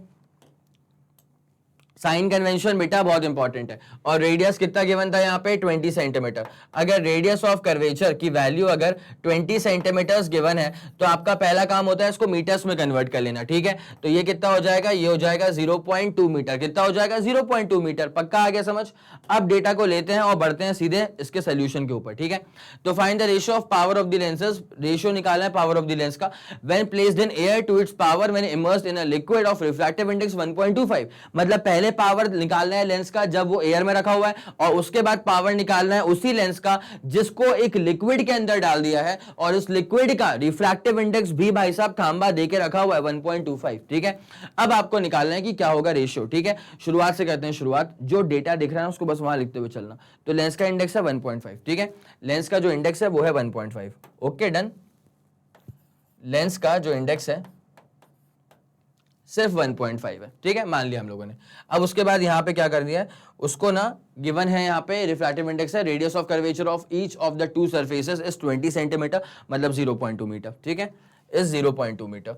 तो R1 जो होगा उसका राइट में जाएगा तो प्लस का 0.2 मीटर, और R2 जो होगा कॉन्वेक्स में R2 पीछे की तरफ आएगा तो हो जाएगा माइनस का 0.2 मीटर। ठीक है, चले और क्या गिवन है यहाँ पे? Find the ratio of powers of the lenses when placed in air to its power when placed in liquid, immersed in liquid, जिसका इंडेक्स था 1.25। मतलब सराउंडिंग का इंडेक्स जो है वो है 1.25। चेक कर लें एक बार, 1.25 था ना? जी हाँ, 1.25 ही था। ठीक है, अब पावर का रेशियो निकालना है आपको, तो जरा गौर किया जाए। पहले निकालते हैं इन एयर। ठीक है, तो यहां पे अभी जो केस हम लेके चलने वाले हैं उसमें हम ऐसा मान रहे हैं कि now the lens is placed in air, lens is placed in air. तो यहां पे जो पावर आने वाली है वो P1 बोल देंगे। क्या बोल देंगे इसको? P1 बोल देंगे। तो ये क्या हो जाएगा? 1 फोकल लेंथ, जब एयर की बात करेंगे, ठीक है, जब एयर में रखा होगा तो क्या होता है? Mu L upon mu S. मतलब लेंस का इंडेक्स, लेंस का कितना इंडेक्स होता है? ये होता है 1.5 अपॉन सराउंडिंग में क्या होगा इंडेक्स? अगर एयर में रखा है मतलब एयर इज द सराउंडिंग, उसका इंडेक्स 1 होता है। ठीक है, तो mu L upon mu S कर दिया, माइनस करना पड़ता है 1। उसके बाद फिर होता है 1/R1 माइनस 1/R2। ठीक है, तो 1/R1 कितना आ रहा है? R1 आ रहा है 0.2 माइनस 1 क्या आएगा? R2 आएगा। R2 कितना आ रहा है? ये आ रहा है माइनस 0.2। तो माइनस करूंगा तो उसको प्लस कर दो ना, 0.2। क्या बोलते हो? तो P1 कितना आने वाला है जरा गौर करना, 0.5 बचेगा यहाँ पे, तो 1.5 माइनस 1 करेंगे तो 0.5 बचेगा, और यहाँ पे कितना आ जाएगा, ये आ जाएगा 1/0.2 प्लस 1/0.2, इसका मतलब 2/0.2। आया समझ क्या बोला मैंने, 1/0.2 प्लस 1/0.2, इसका मतलब 2/0.2। जब इसको सॉल्व करेंगे 2/0.2 को, तो answer will be nothing but 10। अब जब P1 को सॉल्व करूंगा तो 0.5 को 10 से मल्टीप्लाई करूंगा तो आंसर कितना आएगा, 5, और 5 डायोप्टर आएगा। क्या आएगा, 5 dioptre. This is your first equation. क्या बोलते हो, आई बात समझ, पक्का आ गई। अब जरा हम निकालते हैं कि जब लेंस को प्लेस कर देंगे किसी लिक्विड में तो कहानी पे क्या फर्क पड़ने वाला है। ठीक है, जरा गौर करिए। Lens placed in liquid, now the lens is placed in a different liquid. ठीक है, जिसका इंडेक्स था 1.25। अब जरा गौर करें क्या होता है सवाल में। ठीक है, जरा गौर करना। देखो अब जो पावर होगी उसको P2 बोल दूंगा यार, क्या बोल दूंगा, P2 बोल दूंगा। दूसरा वाला केस है ना, तो 1/F2 हो जाएगा, इज इक्वल टू क्या होता है आप जानते ही हैं, लेंस का इंडेक्स अपॉन सराउंडिंग का इंडेक्स। ठीक है, तो लेंस का कितना इंडेक्स है, लेंस का इंडेक्स कितना जल्दी बताओ, यहाँ पे 1.5 है, अपॉन नीचे क्या आता है, सराउंडिंग का इंडेक्स, सराउंडिंग का इंडेक्स है 1.25 -1, फॉर्मूले का पार्ट है ना, mu L upon mu S -1 into क्या हो जाएगा 1/R1 minus 1/R2। Obviously R1 क्या आ गया था, प्लस का 0.2, तो 1/R1 बोले तो प्लस का 0.2 माइनस 1/R2 बोले तो R2 क्या होगा, माइनस का 0.2, तो माइनस यहां डालूंगा तो ये प्लस हो जाएगा, तो 0.2 कर दो। It's as simple as that. पक्का, चले आगे बढ़े। अब जरा गौर करना P2 क्या आ रहा है, 1/F2 मैंने बस लिख दिया बिकॉज वो फॉर्मूले का पार्ट था। इसको जरा सॉल्व करो, 1.5 माइनस करोगे 1.25 तो ये बचेगा 0.25, नीचे आ जाएगा 1.25। ठीक है, और बगल में क्या आ रहा है जरा गौर करना, 1/1/0.2 प्लस 1/0.2 मतलब 2/0.2। जब 2/0.2 आ ही चुका है तो इसका आंसर 10 आ जाएगा, इसका आंसर क्या आ जाएगा, 10 आ जाएगा। चलें आगे बढ़े। अब जरा गौर करना इसको सॉल्व कैसे किया जाएगा। देखो तो 0.25 और नीचे कितना आ रहा है 1.25, तो ये आ जाएगा 1/5, और बगल में क्या आ रहा है 10, तो ये क्या आ जाएगा 10/5, और 10/5 का सोल्यूशन कितना आ जाएगा, 2 डायोप्टर। क्या आ जाएगा, 2 डायोप्टर। अब आपसे ये पूछा हुआ था कि व्हाट इज द रेशियो, आपसे क्या पूछा हुआ था कि what is the ratio of power, तो जरा गौर करिए, जब एयर में था अपॉन जब लिक्विड में आ चुका है। ठीक है, तो क्या होने वाला है, बड़ा सिंपल सा पार्ट होने वाला है, जरा गौर करिए। नाउ जो रेशियो आपसे पूछा हुआ था, रेशियो इज P1/P2, जिसका सिंपल सा मतलब यह है कि पहले जो पावर आया उसको डिवाइड करो दूसरे वाले पावर से। पहले पावर कितना आया, चमकाओ दिमाग, 5 डायोप्टर आ चुका था। ठीक है, पावर ऑफ लेंस है तो यूनिट क्या होगी, डायोप्टर्स में होगी, अपॉन नीचे क्या आ रहा है, नीचे आ रहा है P2, और P2 की वैल्यू कितनी आ चुकी है, 2 आ चुकी है। देयरफॉर रेशियो कितना आ जाएगा, देयरफॉर रेशियो कितना आ जाएगा, ये आ जाएगा 5/2। देयरफॉर रेशियो इज 5/2, या तो ऐसे लिख दो या तो ऐसे लिख दो, 5:2। ठीक है, what ever you feel best for you. ठीक है, ये वाला पूरा फंडा आपको समझ में आ गया क्या, पक्का, डन। चलें तो जल्दी से जल्दी इसको नोट कर लीजिएगा। ओके, नोट कर लिया, स्क्रीनशॉट ले लिया, 3 2 1 रेडी गो डन। चलो हो गया, ओके, क्लियर करते हैं इसको। चलिए बेटा, तो आपके पास जितना भी स्पेक्ट्रम में सारे के सारे क्वेश्चंस थे, ठीक है, मोस्टली जो क्लासिक क्वेश्चंस थे वो सारे के सारे आपको करवा दिए। ठीक है, अब उसके बाद आपका काम सिर्फ ये बचता है कि आप बहुत तरीके से इसको रिवाइज करें और जान लगा करके जितने फॉर्मूले हो सके बार बार पढ़ो, बार बार पढ़ो, जितने न्यूमेरिकल्स हो सके बार बार लगाओ। जो मैंने न्यूमेरिकल्स करवा दिए हैं उसको भी वापस से रीट्राई करना, कुछ अलग डाउट अगर आ गया तो मुझे बताना। ठीक है, तो इसको अच्छे से पढ़ते रहिए, लगे रहिए ऐसे ही मेरे साथ और मैग्नेट ब्रेन्स के साथ। Okay, thank you so much.